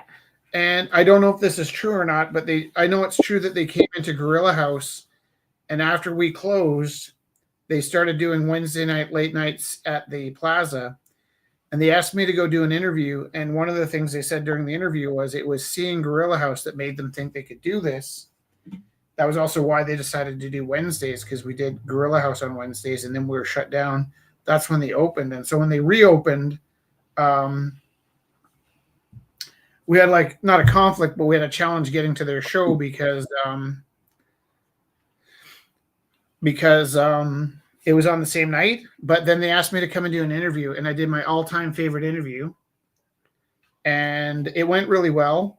And then later on that year, they phoned me up and they said, "Hey, Rich, we do this thing called the Plazies, and for the Plazies, we give out awards for a bunch of different things. And one of the awards goes to our top guest." Now, one of their guests was a guy that was like a military photographer that like shot photos in war zones. And he was the least interesting, I thought, of the like 5 guests that I was up against for guest of the year. And I didn't even really think my experience there was that interesting to them. So as much as I don't really care about awards, that was an award that I was desperate for. Like I really wanted to win the Plazy. Now here's the really cool part is they said, so what we're going to do is we're going to have all our guests there that night for the award show. But what we'd like you each to do is prepare a speech so that if you win, you're ready to come up and give your speech. And they said I was up for an award and that I should prepare a speech. And then I was like, yeah, sure.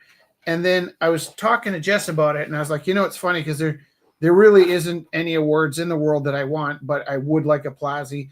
I don't know if anybody wants a Plazy the way I want a Plazy. And I bet you whoever they give their Plazy to would take it for granted in a way that I never would. And it felt like cruel and unusual punishment to have to write an acceptance speech for an award that I was so sure I wasn't going to get. So I said, I can go to the thing. I can watch somebody else win the award.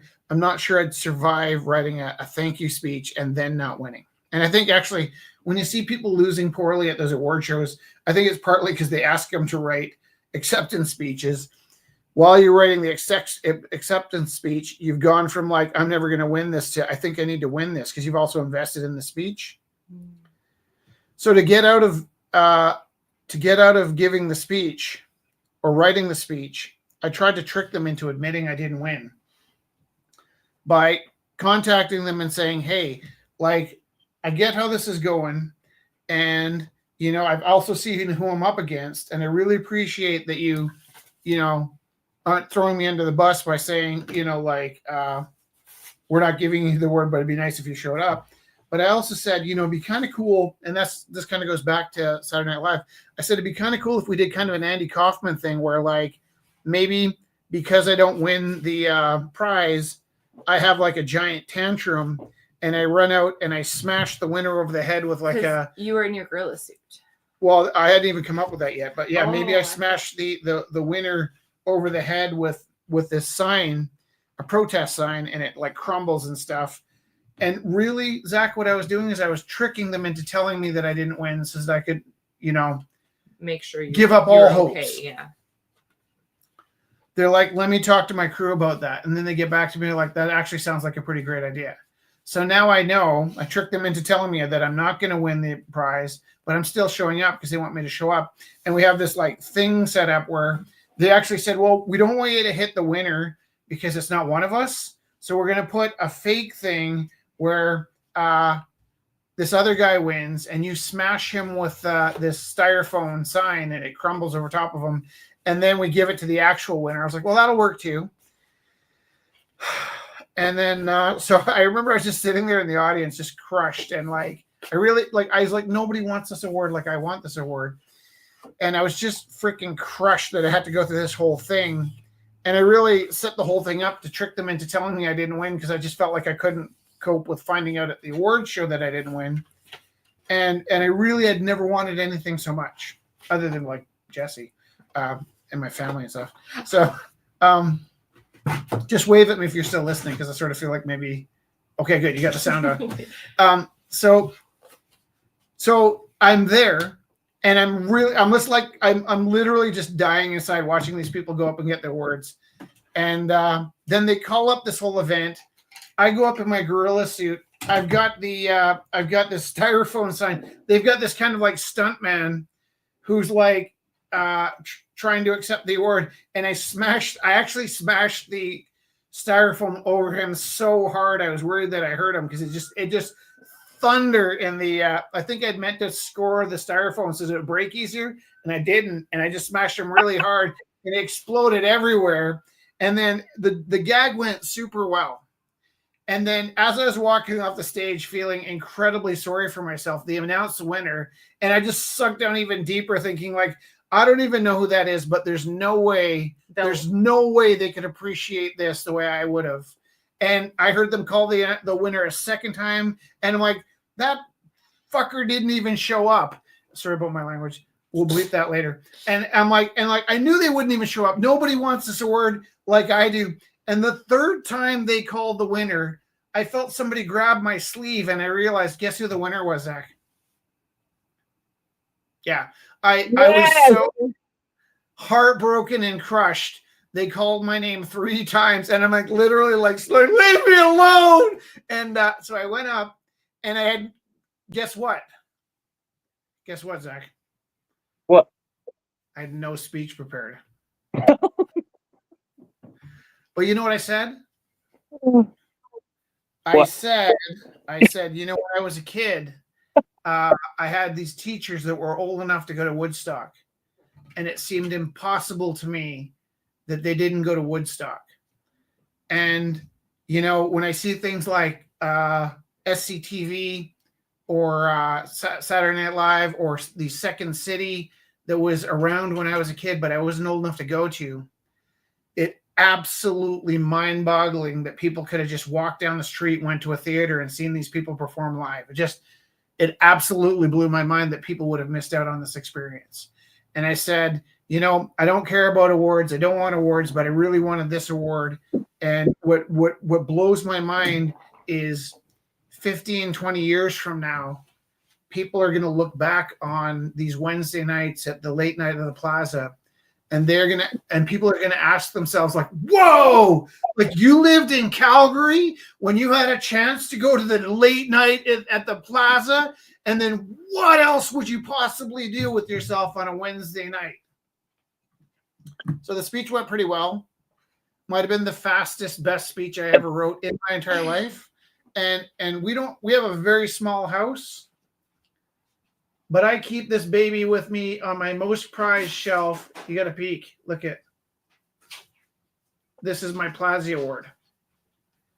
And I think they went down to Valley Village, and they had bought an owl of all things and painted it gold with sparkles. And I won this award. And there are very few things material things in the world like that award and my teddy bear and my wife and kids I would grab if the house was on fire. I'm feeling a little choked up right now. You deserve it. Congratulations, man. You deserve it. You deserve all the rewards. So that's a rad story. It's funny because like when you get passed up for an award you really deserve, it's like you're kind of like, oh, I should have won that. And I hate awards anyways. And I can't believe that goofball won it. And then when you do win the award, it's usually like, I don't need that award, thanks. And I think that you don't ever win the awards until you don't need them. That seems to be part of the program. Mm. And that award I won when I needed it most. And I have a speech prepared for if I ever win like a city award or something like that. And I think what I would do is go up with a hammer and say, look at like, there were nights when instead of sleeping, I stared at the ceiling for 15 hours straight, thinking to myself, I'm going to lose my home. I'm going to end up on the street. I'm dying here. I can't make this work. I'm all in. It's too late to get out. I'd give anything for a sign. Like, God, give me a sign that I'm doing okay. And you just stare there at the ceiling. You stare at the ceiling. You stare at the ceiling. The sign doesn't come. You got to pull yourself out of bed and go to work the next day anyways. And there were nights when I needed some sort of validation from space or the city or something. And you never get those things when you need them. It's almost like they can feel like how bad you need them and they won't give them to you. And then once you sort of don't need them anymore, you stop being kind of a threat. They figure they've tamed you. They start giving you awards and like, I got to show up for this. I got to put a suit on. Like, it ain't no thing but a bell ring.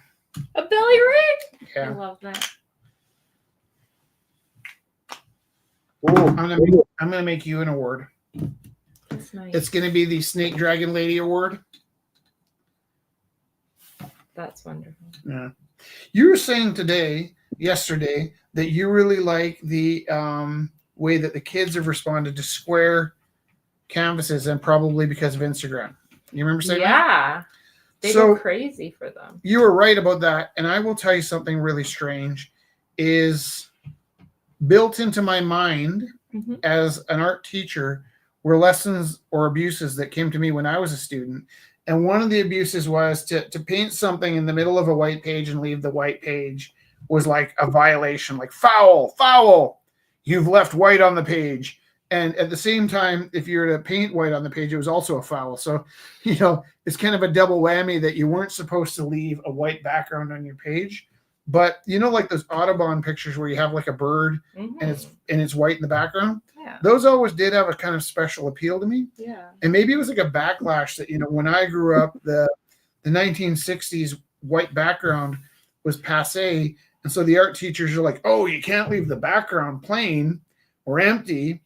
And so I'm always pushing my kids to take a white sheet like this that's perfectly white and have them work into the whole page. Whereas I actually really like when I'm watercoloring how it looks when you don't touch the background and it's just floating in space. So I'm trying to outgrow that bias as well. Isn't that funny? Like your life turns into unlearning and relearning and like I like that. You know how lovely it is that you are always growing like that? Like most people don't.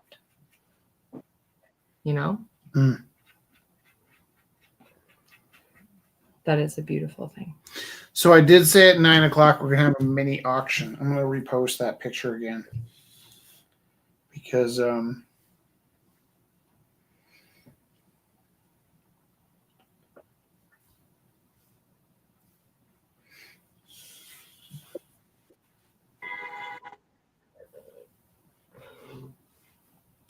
Amanda also said that that place you're talking about has a proper campground now.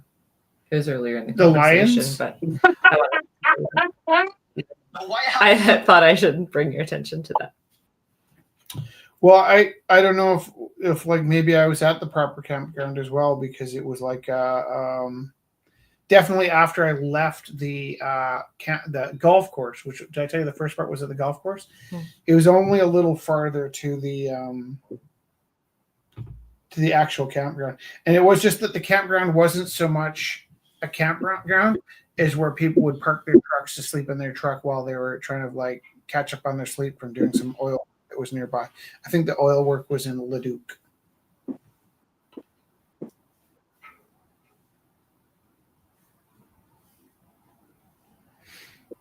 Hey Kelly,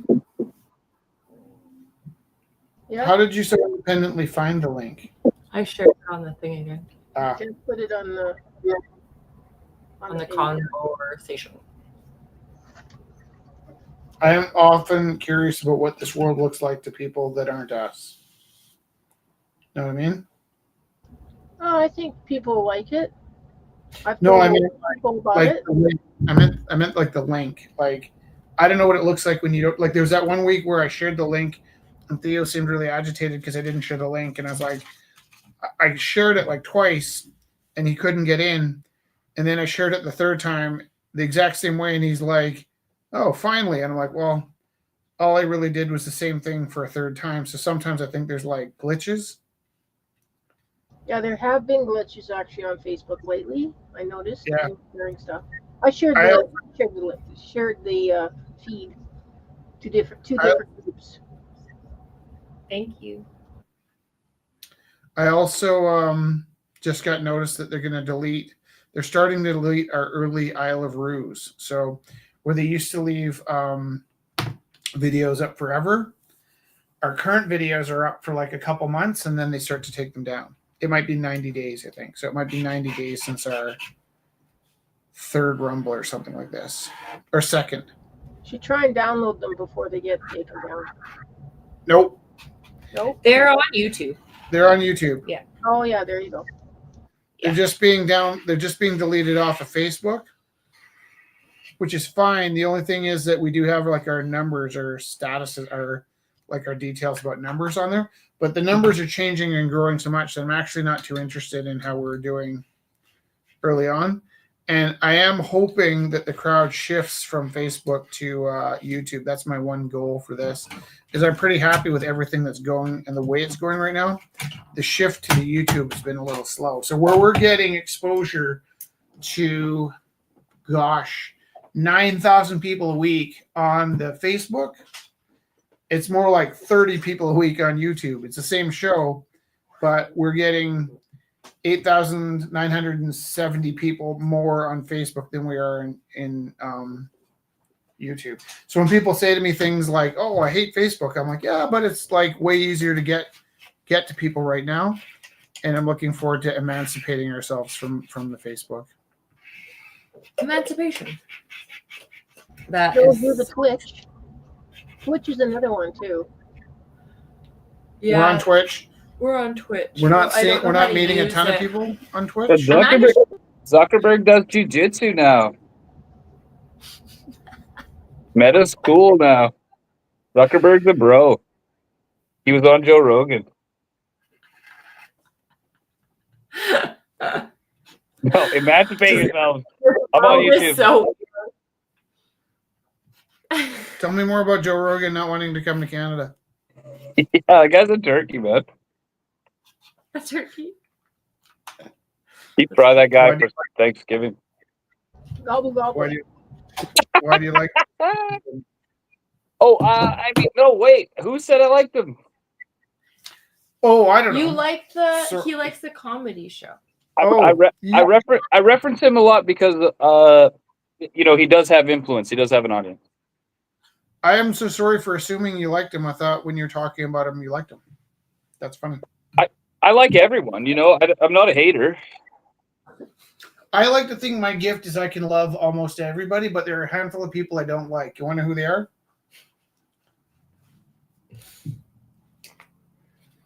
Are you writing it down?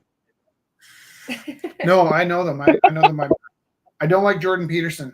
Like I have a distinct, like if Jordan Peterson, when Jordan Peterson ran into like problems with the barbiturates, yeah, I like secretly thought good, and I feel bad about like wishing drug withdrawal on somebody, but I did. I dislike Joe. I dislike Joe Rogan too, actually. Peterson went up against my guy Zizek, and that was kind of choke. I don't know what you said. Zizek, Savoy Zizek. Peterson went up against my guy. They battled. They did a battle. And what happened? What's Yay, frustrating? capitalism. What's frustrating is those camps are so like let's say Jordan Peterson and maybe as his antithesis Justin Trudeau had a boxing match. What would happen is half the people watching would say that Jordan Peterson won, and half the people watching would say that Justin Trudeau won, and they'd all celebrate the exact same clip, but see something completely different happening. And it's like mind-blowing to me how the same event can be interpreted by both sides at the same time so differently. That like I think in the olden days, Muhammad Ali would punch Sonny Liston, and Sonny Liston would fall down, and they count to 10. And nowadays, Muhammad Ali punches Sonny Liston, and the whole world like watches the clip, and half the people see Muhammad Ali winning, and the other half see Sonny Liston winning. And it's just bizarre that even like that hockey game with the Americans, everybody was up in the air, like, oh, who's going to win? And then the Canadians won. And then the next day, the Americans like, nah, we won. They cheated. And it's like, what the hell? Like, it's objective. They have a scoreboard. It's not like I feel like that was a 9.8 backflip. It was like, dude, like you count how many times the puck goes in the net. Like I don't even watch hockey, and I'm like blown away that after the Americans lost that hockey game, they walked away and said, yeah, well, really, we won. It's like, what's the point? If even when you win, they're going to walk away and mock you for losing. Even when you do win, it's just mind-boggling to me. That was too much information. I should have kept that to myself. Like it sounds like a sibling thing, A what?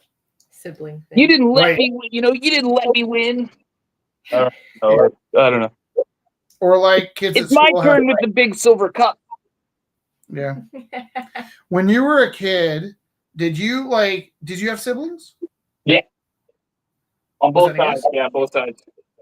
Okay. So when you were a kid, did you scramble to see who got to sit next to mom? Unless you went out with mom and dad, and because you usually saw more of mom than dad, then you would scramble to see who got to sit with dad. Yeah. And the other kid was stuck with sitting with mom. And then if your uncle showed up, both of your parents were like, nah, I'm going with Uncle Ted. And we're like, there's too many people to go in one car, so you're taking two cars. And you're always trying to get into the uncle's car, and you've forgotten both parents. And I have, to my shame, this is my worst memory. It's not true. I have a lot of really bad memories. But I remember the year my sister and I, as children, were kind of working about who our godparents were. And I think I had the coolest uncle for a godparent. And, so you're like, so as soon as you figure that out, you're like, well, I get the record. If mom and dad get killed in a car crash, I get the records player and I go live with Uncle Reg kind of thing. And, you start kind of like, in a really morbid way, started like imagining. Did you do that? Like imagining going to live with your uncles and aunts because your parents got killed in a car wreck, and I think that's pretty healthy, like not healthy, but like normal. You're not rooting for it, but you're also kind of thinking like, I get it. If this happens, then this would. If then you go to their house at Christmas, she's like, this would be my bedroom, and you're like, cutting the brake lines in your parents' car, like no. That was a bit of an exaggeration. Do you guys know that I pinch and grope Jessie all night? And she's like so good about not responding, but like sometimes I see my fingers reach around and I'm giving her a little squeeze. And she's so good about it. But that's what I do. All right, this might be one of my favorite paintings I've done in a while. So much. I was watching you do all and the then yellow. in 8 minutes, we're gonna have a mini auction. So I see 3 people with us. And you know what? If they don't join us, well, then they can just suck wind, as my grandpa would say.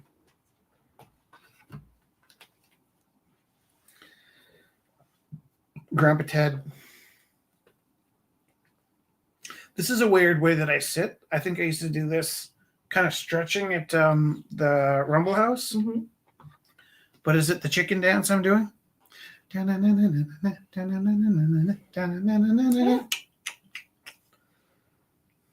Social dance. Okay. Do you like this painting, Zach?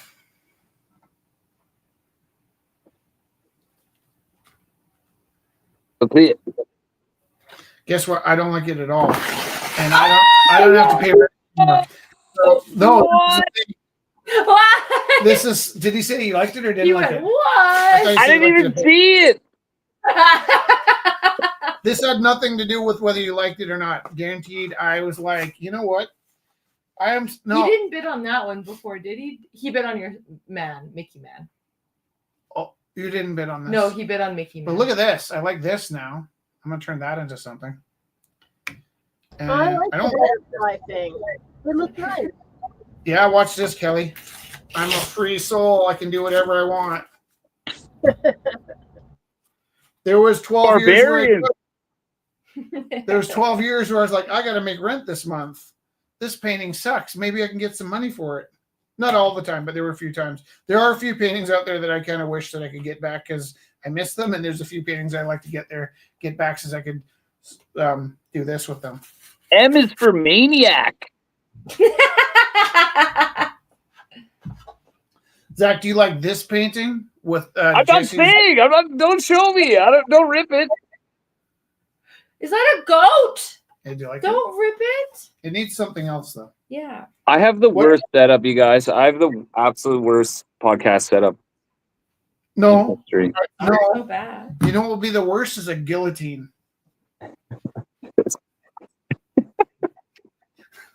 If you had At a fire- 9 o'clock, yeah.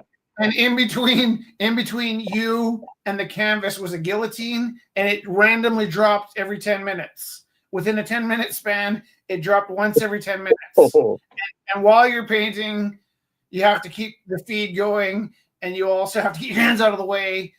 That would be the worst. Wait, you know what? This goes like down the path of like bicycle. Felix said, like, Dad, you know what sucks? I'm like, bicycle with no seat. He's like, and then he like thought about it. Laughed so And he's hard. just at that age that he laughed for the first time. And then he said shit for the first time. We were watching The Matrix. So Felix is 12. He's always been a little bit delicate. And we watched The Matrix. And then as like shit's going sideways, he's like, holy shit! It was the cutest thing. You're supposed to say no, don't swear, but he was so funny. Oh my god. What was the other thing that happened like that? Oh yeah. I was at school today, and my wife makes me this incredibly spicy soup. And I said to these three, the nicest, sweetest kids, about my soup. They're like, that smells really good. Is it spicy? I'm like, this is like spicy soup, like spicy, like you eat it and you got 20 minutes to get somewhere safe. And they're like, there's about 3-second pause, and then it's just like snot laughed out their noses, like big chunks came out of their nose because they're laughing so hard. And that was kind of nice. Breaking the fourth wall. Look. Isn't that nice? Yeah. I'm gonna put in here a grain elevator. Oh. I think of all the grain elevators that we had at the Gorilla House and the Rumble House, I don't think I ever painted. Did I ever paint a grain I elevator? don't think so. I had to paint one for a movie set, didn't I? You may have. Against my better judgment, I did paint a grain elevator. Do you want to put this frog? Do you want to dance and hold my hand, baby? Do you want to dance? Do you want to dance? Rich! Oh! What happened? Look at that little face. He's like, you killed me. M is for menace. Menace. Yeah. I'm not handing you any more paintings. No, let me just see if I like them. No. If I don't like them, I can do that. I guess it's your prerogative. I'm Isn't going to it? take this out so you don't Let me rip see it. us Oh up. yeah, I don't want those right now. Thank you. I like this is us focused on the live stream. Yeah, that's We're good. like, Yeah. I used We to. look like- I used to get in these moods. That my buddy would call it Studio Blanc, Yeah. and I would just take a can of white and just paint everything, every surface, everything, anything, any painting I didn't like. Anything was like, nothing was safe. I love that. I take pictures. It's like a new thing for me. It's partly something I started doing when I quit drinking. So we spend quite a bit of money on film.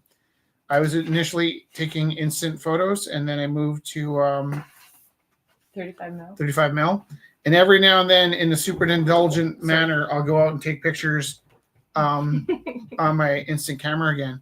And my wife, she's so beautiful. She's like lovely, poised. I go to take a picture, and something in here makes her go. And it's like, it's not like the young kids that are doing it to be funny. I actually think she sees the camera, panics, and like half of her face splits into another universe.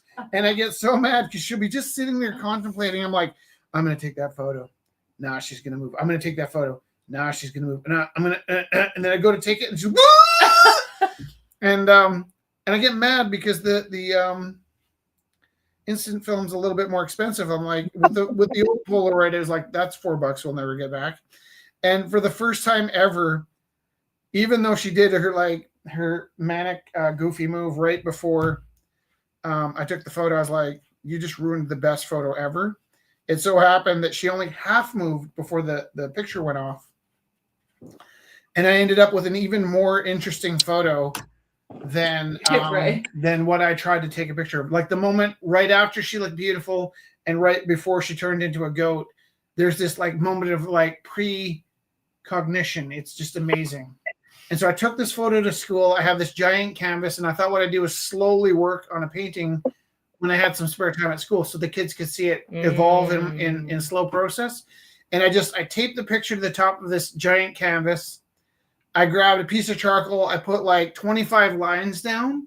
And I'm like, oh, that's good composition. And I thought, well, these lines are a little harsh with the charcoal. So I took some water and I just softened my lines and they dripped in just the right way. And I looked at it, I'm like, this 47-second sketch is better than anything I'm ever going to put on this canvas. And I know people would even see a picture of this and go, oh, you know what? I have an idea. You should just leave it like that. I'm like, yeah, except for my like painting. And it's an expensive canvas. And I know it's going to get worse. I'll never top the first 47 seconds of painting that I did on that painting. But at the same time, I'm kind of like a glutton for the blank canvas. So there's no way I'm going to leave it. I know I should. I could probably crop a piece of that canvas out and have like one of the best works I've ever done. And it's painful to me that I the first 15 minutes goes by and then I can't make it. I can make it into a painting, but I know it's not going to get better than the first 15 minutes I'm doing. That's my cap. I'm a 15 minute guy. Have you seen the film Beautiful Losers? I wrote that down. You told us about it a couple weeks ago. It's so good. This guy, he does these really funny paintings. Is it about Leonard Cohen? No. Did Leonard Cohen have a book called The Beautiful Losers? Oh, possibly. Is it written by Leonard Cohen? Oh. Do they owe him copyright? This is a total side note. You made me want to get that big canvas from the storage. We can do that tonight. Okay, here's what I want to do. It's 9:01. I promise. Were you going to say something about the movie? I'm so sorry. Do it. Yeah, tell us. Oh, the one guy. There's a scene where he's doing his work, and he says like, "Oh, I don't trust myself," and like the less involved with my art I am, like the better it is. And so that 15-minute cap where he's like, "No, I can't be trusted to work on this for too long." It's like reminded me of that. Yeah, that does sound like Leonard Cohen, by the way. Oh. Okay, guys, here's what I'm gonna do. Okay, so that I can get your attention, and also because I really love the video we made this week, I'm gonna show. Oh, that's a good way. 2 quick videos, and then we're gonna have a mini auction. Okay, I might even start. Can I do another feed? No, because I do want to record it though. I'm gonna record this little bit so that we can. Okay, so this is. Show the movies first, yeah, and then we'll. Yeah. Okay, gotcha. Here is my attempt at lampooning the current politics of the day.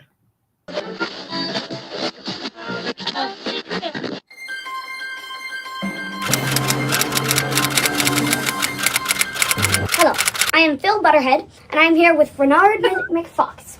Today we will be interviewing Peter Polydactyl.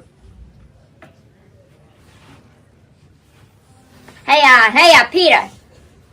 Is it true that people don't like you because you're a jerk?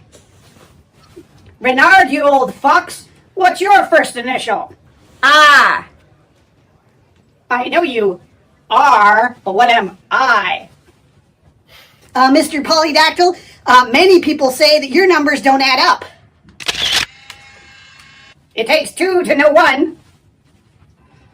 Mr. Polydactyl, do you have a finger on the pulse of this country? While I'm rubber and you're glue, whatever you say to me bounces off of me and sticks to you. That's a little gross, actually. Mr. Polydactyl, do some of these questions seem a little staged? Mr. Polydactyl, what is one thing about yourself that you might improve? Well, I could use a little more up, dog. No, seriously, please. Come on. I don't wanna. Come on. Peter. Come on. Peter, I don't wanna. Come on. Oh, fine. What is up, dog? Not much, dog. What's up with you?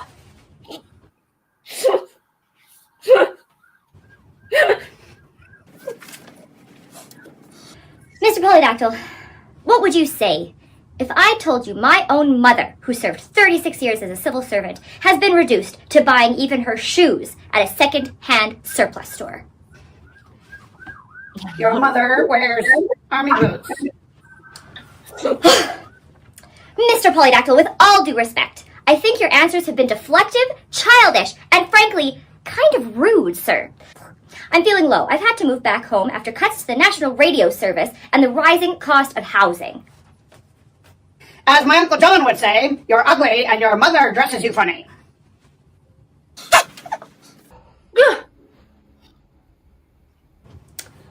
Wait, I was told no cameras were allowed. Who is filming this?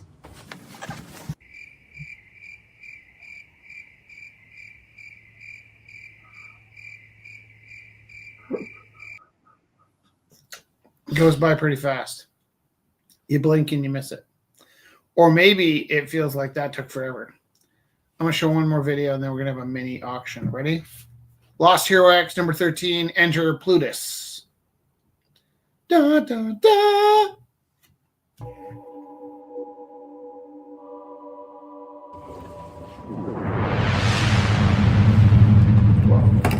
Hey, Dad. Yeah. Where did we get the ship? Jess got the ship. I don't know. I did not get the ship. What do you mean? I came home from work. You said, this sucks. Let's get out of here. And I said, how are we going to get out of here? And you said, hey, let's go in your new ship. Yeah, like, let's go in your new ship. Let's go in your new ship. Yeah, like, let's go in your new ship. My new ship. Your new ship, Which you got for me. No, it was your new ship. I didn't get a ship. I got home from work and I'm like, this sucks. And you're like, this sucks. I'm like, let's get out of here. And I said, how do we get out of here? And you said, let's go in your new ship. Your new ship. I know, and thank you. It's awesome. but you got the ship. So where did it come from? No, you got the ship. You got the ship and you gave it to me. You said, let's go in your new ship.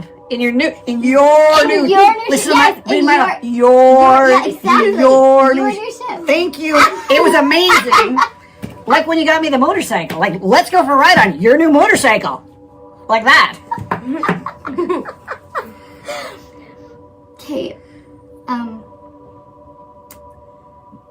somebody must have given it to us, or... Wait, you didn't get me the ship. No, I did not get a ship. We're in a stolen ship. It doesn't feel stolen. Who do we even steal ships from? Why was there a No ship? one came after it. Did you get the ship?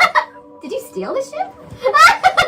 I got bigger things on my mind right now, okay? Bigger than this? We don't know where the ship came from. Or whose it is. Everything's my fault. No, it could be mine, but I don't know. I will concede we probably should have asked. That's true, though. None of us know. How was I supposed to know that you didn't get me a ship when we got on the ship and we left the planet and now we're in space and I don't know where we're going, by the way, so let's maybe just figure out where we're going, where we got the ship from in the future. Where did we get the ship from in the future? We're the mystery ship. I feel like we're going the right way, but like, what are we in? How do we know how to fly it? We're in my new ship, okay?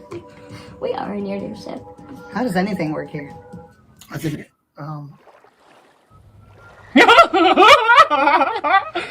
There's a tracker on this ship. I've been watching it for years. It's so funny.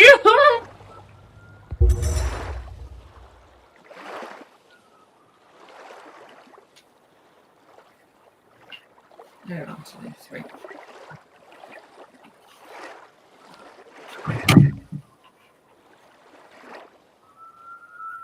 Is that okay? everything is wrong. Everything's wrong. Yeah. Okay. Oh, it doesn't help. Okay. I didn't tell you that I needed you to have some stuff. Okay, here we go. Here's what we're going to do. We're gonna have. There's 2 people online with us. So this should be a particularly I have a couple sketchy. Oh, good. Okay, so how are we gonna do this? Can somebody try? Just anybody, Zach or Kelly, can you try texting me at 403-629-7424? And it's up on the thing. What is? The Yeah, but I just want to see what happens if I get a text while we're recording.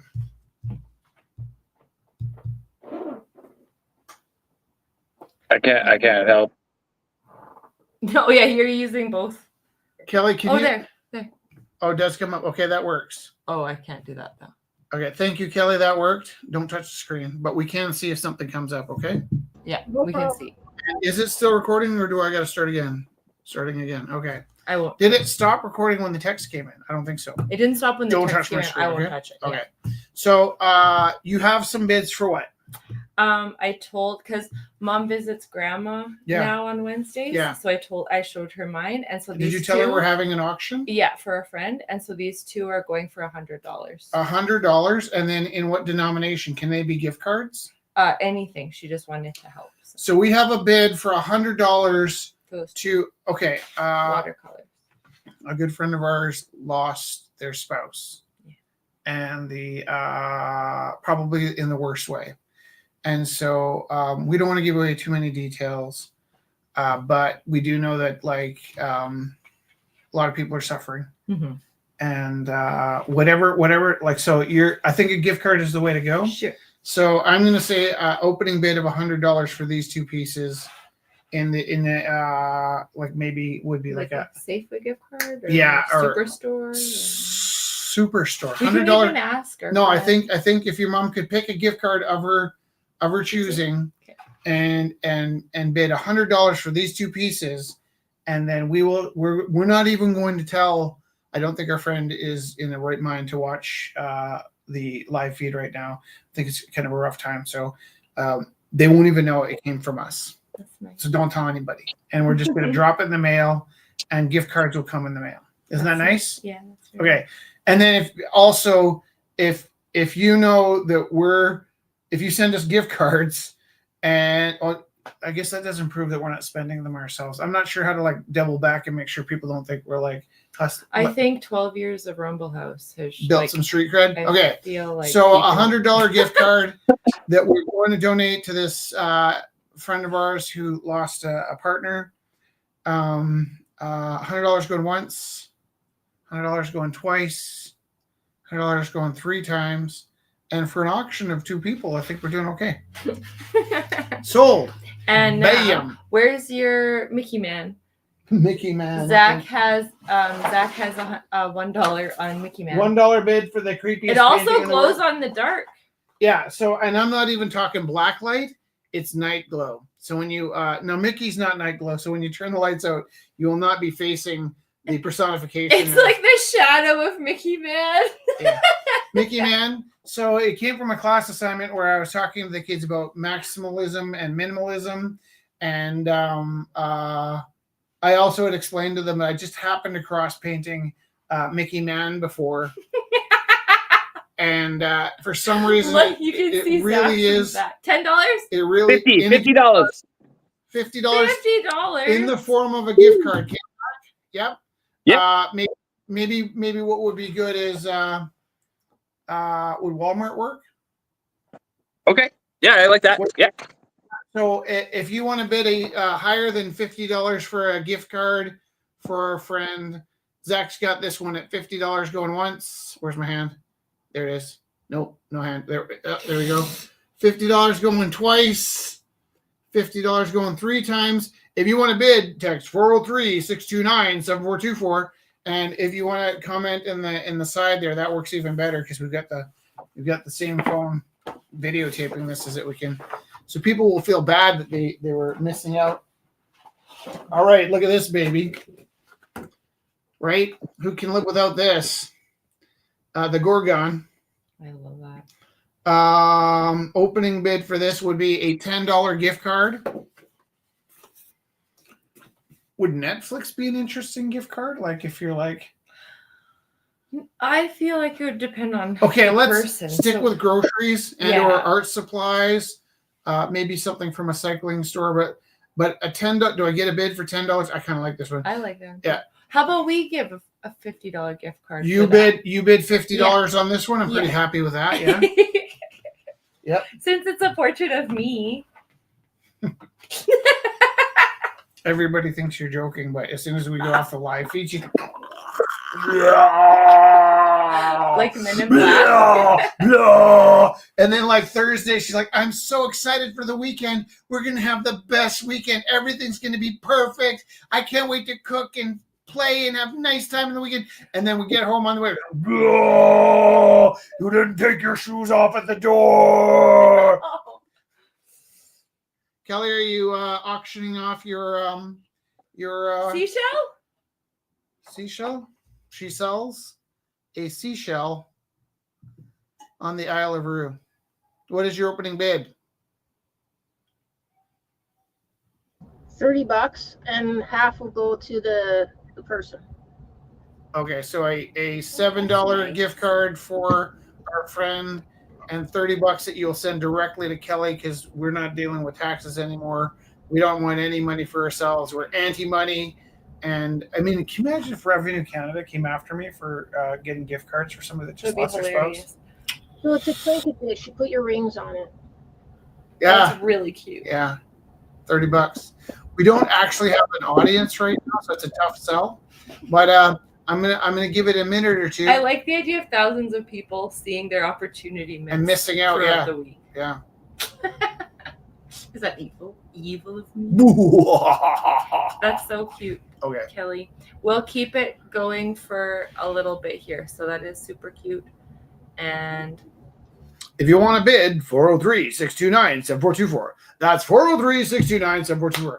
And don't forget, we would love it if you send us some mail to P.O. Box 13035. No, P.O. Box 13035. I want to get good at saying that fast. P.O. Box 13035. Beltline RPO, Calgary, Alberta, T2R1C6. Once again, that's P.O. Box 13035. Beltline RPO, Calgary, Alberta, T2R1C6. And it's in the bottom of the screen if you can't hear what I'm saying. What do we got there? Zach, do you have a piece that you want to auction off? Yeah, let's do it. Let's see what you got. I'm gonna put You really in. liked this blue one the other day. I really like it too. Well, I do like that one. Okay. So for the sake of can we start at a $25 gift card? Oh yeah, baby. I'm gonna bid one $25 gift card to the art store. oh, that's nice. And if you want to bid against me, please text 403-629-7424. 403-629-7424. 403-629-7424. There's literally nobody watching right now. Do you remember there used to be people watching? Those people were crazy. Okay, going to me going once. Ba, ba, ba. Going to me going twice. Ba, ba, ba, ba. Are you coming to Calgary this summer? Yes, please. Okay, I'm going to bid 3 times. Did I say 50? 25, I thought. 25. I'm going to bid 50. I'm going to buy a $50 gift card for our friend from the art store. And you don't mail that to me because I don't want you spending money on that right now. You bring me that in the summertime. Okay. Okay. Yes. No, yeah. My oldest son has turned into an adult. And to trick him into spending time with me, I baited him with the sweater that you gave me. I gave him the Zach hoodie, and I got him out of his house. Okay, so bring me that in the summer. Don't spend money on the mail. Actually, that's pretty funny because we have 4 people here. Each of us bought something, and it's a sellout for the show. So that worked out quite well. Shout out Oliver. Yeah. Repping the Zaire brand. Yeah, you know what's pretty cute is we had Dead Kevin online with us a few times, and people kept calling in to talk to Oliver. They're like, Oliver's really quiet tonight. And then you see their face kind of go like, wait a minute. And it's only a coincidence that Dead Kevin looks so much like my son. Didn't he call Right. you out on that? Yeah, he did. He said he saw Dead Kevin, and he's like, "Dude, are you trying to replace me?" And and I was like, "No." And then I took a look. Actually, it wasn't until he said something that I was like, "Actually, kind of does look like Oliver." But then I zinged him because the zinger went. Well, at least he came to my birthday. Because actually, we did set Dead Kevin up. We did set Dead Kevin up for my birthday. He ate dinner with us. That's nice. Look. What is that? Yeah, so we're going to be sending $250 in gift cards to this. And mom's a word. Nobody ever rats us out, okay?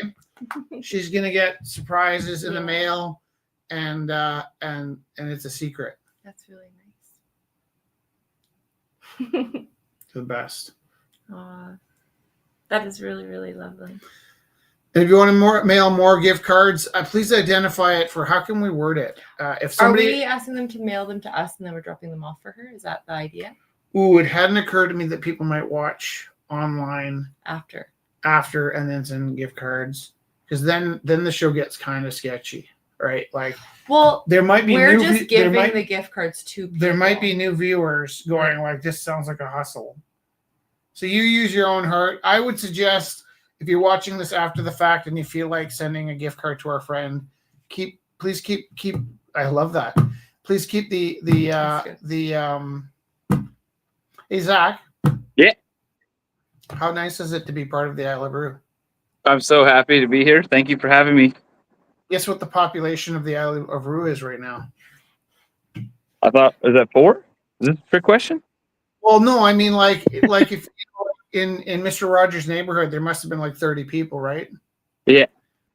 I haven't kept count, but I would estimate that the Isle of Roux is hitting about 50 people. Not every week, but we're getting regular pattern of people showing up for the Isle of Roux. And when I saw that you started writing the Isle of Roux on your desk, I realized, you've staked a claim. You've planted a flag. You're starting to. I like that. That's new. Nice. Which one? Yeah, that one. Lady. Oh yeah, she's good. Do you ever do stencil work? This yeah, I used to, but it's too much printmaking. Hey, that lady, is she done? I think so. I'm having some trouble with this line here. Yeah, why? It just looks like bad roller work, and then there's some funk here too.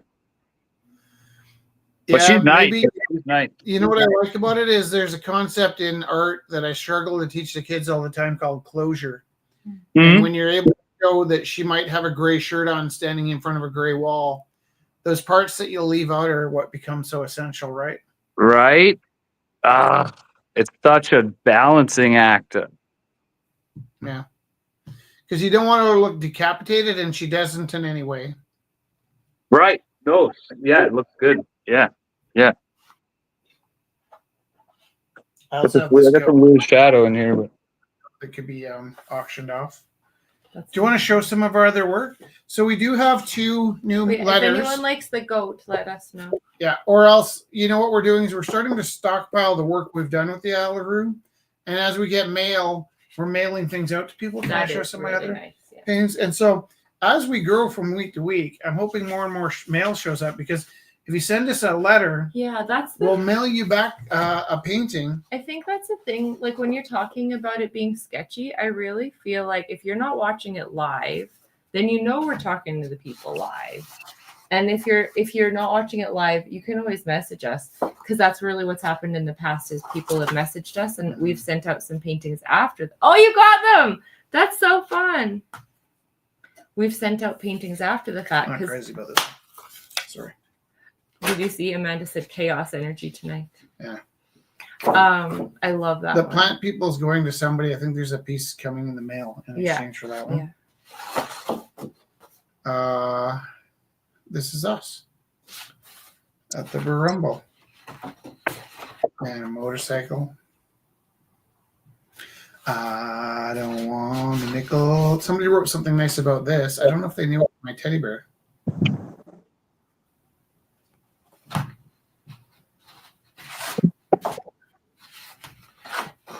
This one's going to become something. It's like Nosferatu and a bicycle. And really good names of And good so, writers. yeah, I haven't quite figured out what that's going to be yet. I love like going through your studio with you right now. Yeah, studio tour. Oh, This is my Madonna and Son. Yeah. It's terrible. I love that. It's pretty cute.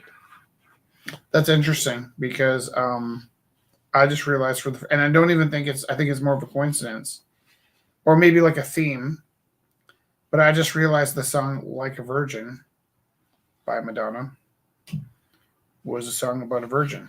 No. Yeah, Oh, it was. whoa. Madonna being like the virgin mother of. Right. Never thought of that. Huh. Like maybe it was more like a reoccurring theme in her work than like meant to be a literal translation.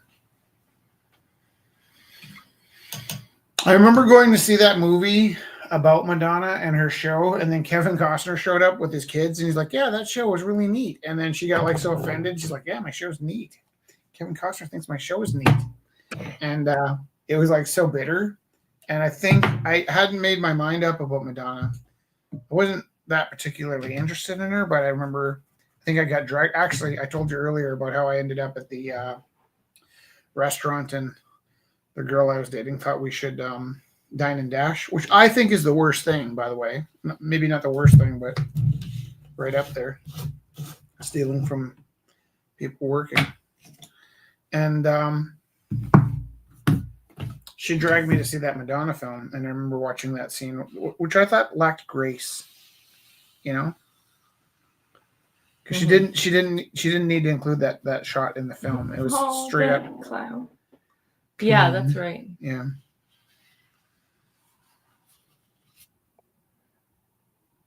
Oh, Tanner. So good. We did see a nice river bird somewhere recently. Somewhere it wasn't supposed to More be. clowns. That's fun. Where did we see that river bird recently? There's been a few really good ones out and about lately. I will say, Zach, that since we shut Rumble down, Yeah. I am seeing some familiar artworks on the streets again. Ooh. So in that way, and actually there's a number of people that after we shut Rumble down, kind of, how can I word this, got off their butts and started approaching like traditional galleries. And so that was kind of neat to see too evolve. Like, oh, I guess because maybe like Rumble had become like a safe space. Wait, the Anguish guy. Yeah. Flip it back to the beginning. Rich, look, Anguish guy. Oh yeah, that's art history, right? What's that from? Who did that? Goya? Yeah, it looks like it, but Is that a Goya? I can't remember who did. Hey, you Goyas. Oana. That's fun. That is a good Anguish face. So my kids in Cochrane live in a different world than us. Yeah. And a couple of the kids in my class were kind of being like what you and I jokingly refer to as Wolfpack. Oh no. And I called them Wolfpack today. I'm like, hey, Wolfpack, calm down. And they're like, whoa, what does that mean? I was like, like you're saving up to get yourself like a group set of motorcycles and motorcycle helmets with like fake mohawks on top. They're like, those are awesome. I'm like, no. Yeah, the comedy was lost on them. That's hilarious. Actually, it's funnier for us. This is so good. Is that you, that last one? Yeah. Is that on cardboard? Ironically, it says bad manners. I want to start doing cardboard artwork and leaving it out and about. Oot and a boot. I am copying that. I love how that looks. I like how it feels. I like And this negative space in it, this like black. Mm-hmm. Yeah, you know what I'm going to do is I'm going to do postcard size cardboards with rips, and I'm going to just start leaving them everywhere. Yeah, do it. Someone will say, get your concrete out of my park. And there'll be little seeds loaded into the sides, and I'll fling them into the park, and the seeds will fly all over the place. Ooh, yeah. Well, we normally stop at 9:36. Is it too late? No, keep going. That hamburger reminds me of a poster I had in my kitchen when I was a kid. Did you sell that one through the Rumble? Did you ever exhibit that? No, it was a gift, and then it got returned, and then it got upgraded. The hamburger we had was a puzzle my dad had, and the cover of the puzzle was a burger. We cut the box of the puzzle up, and we hung this. It was just shoved into the wall. It was a poster of a hamburger that was really the cover of a puzzle.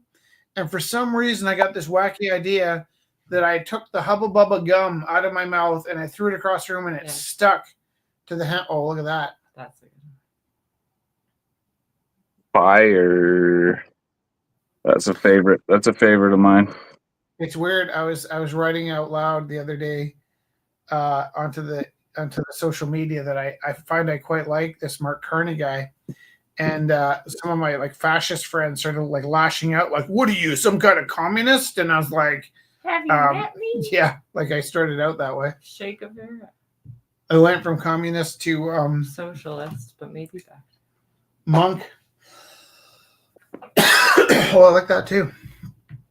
That's funny. I suffered over that one because I didn't want to finish it, and I didn't want to work on it, and I didn't want to throw it out. That one became a bit of a thorn in my side. I think I carried that one for weeks. Yeah, the white, beautiful white paper and the watercolor. Hey?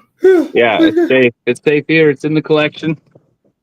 Oh, Like- this little hometown, I think.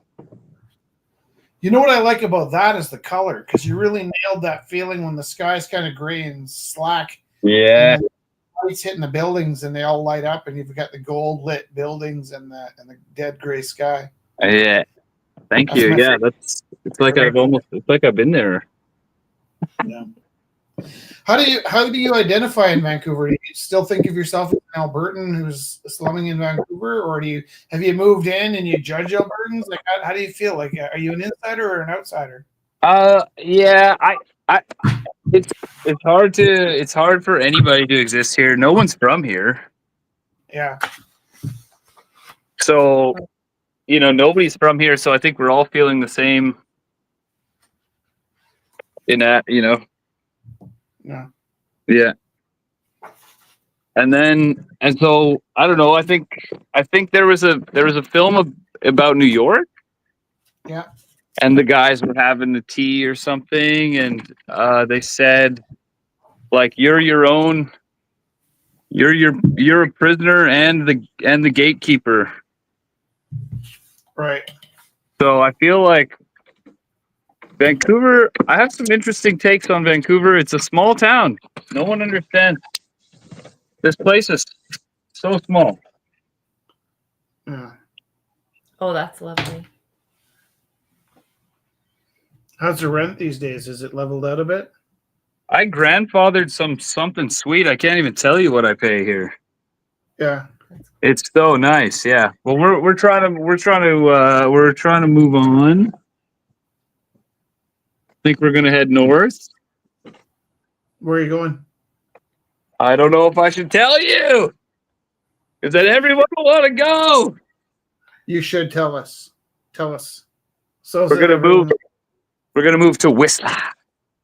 Oh, nice. Oh, that's really nice. So far from what I've seen, I think I could kind of cope living with Nelson for a while. Oh yeah. Nelson was close second. Yeah.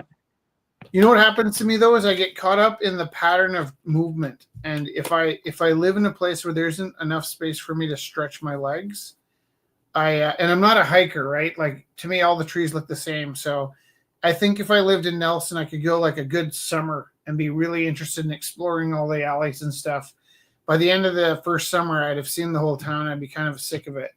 And I've come to sort of realize that living downtown Calgary is kind of like, it's consistently almost active enough for me, other than it sleeps most of the time. There's just a few blocks that I hate repeating the same block every day. I don't know if you do Calgary. You know where what's that area that's kind of over by the reservoir where there's just one road in? Ramsey? No. Inglewood? No, more south. Oh, Reservoir. Lake. Oh. Vista Lake or something? No. Lakeview. Is it something? But you basically, like, there's a turnoff for Crowchild, and there's one road in and one road out. And if I had to take the same road in and out every day, my head would surely explode. Mm. And don't call me Shirley.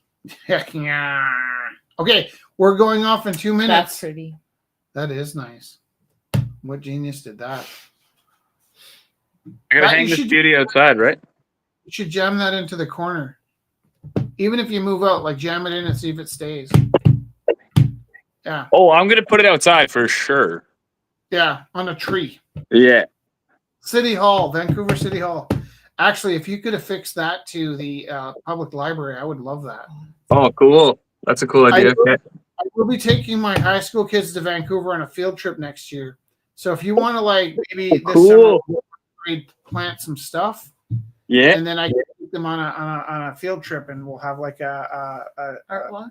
well, no, I was thinking more like a treasure hunt. Treasure hunt. Yeah, cool. That's a great idea. Okay. Okay, 2 minutes. I love you. I love you so much. Thank you for having me. Thank you. Thank you for showing us around your studio tonight. Thank you Of for course. becoming a resident here at the Isle of Roux. Yeah. Thank you. It's nice for you to homestead. And thank you, Kelly, for joining us too and working with us. See you guys later. See you, and thank you, everyone. Thank you for joining us. Nice seeing you.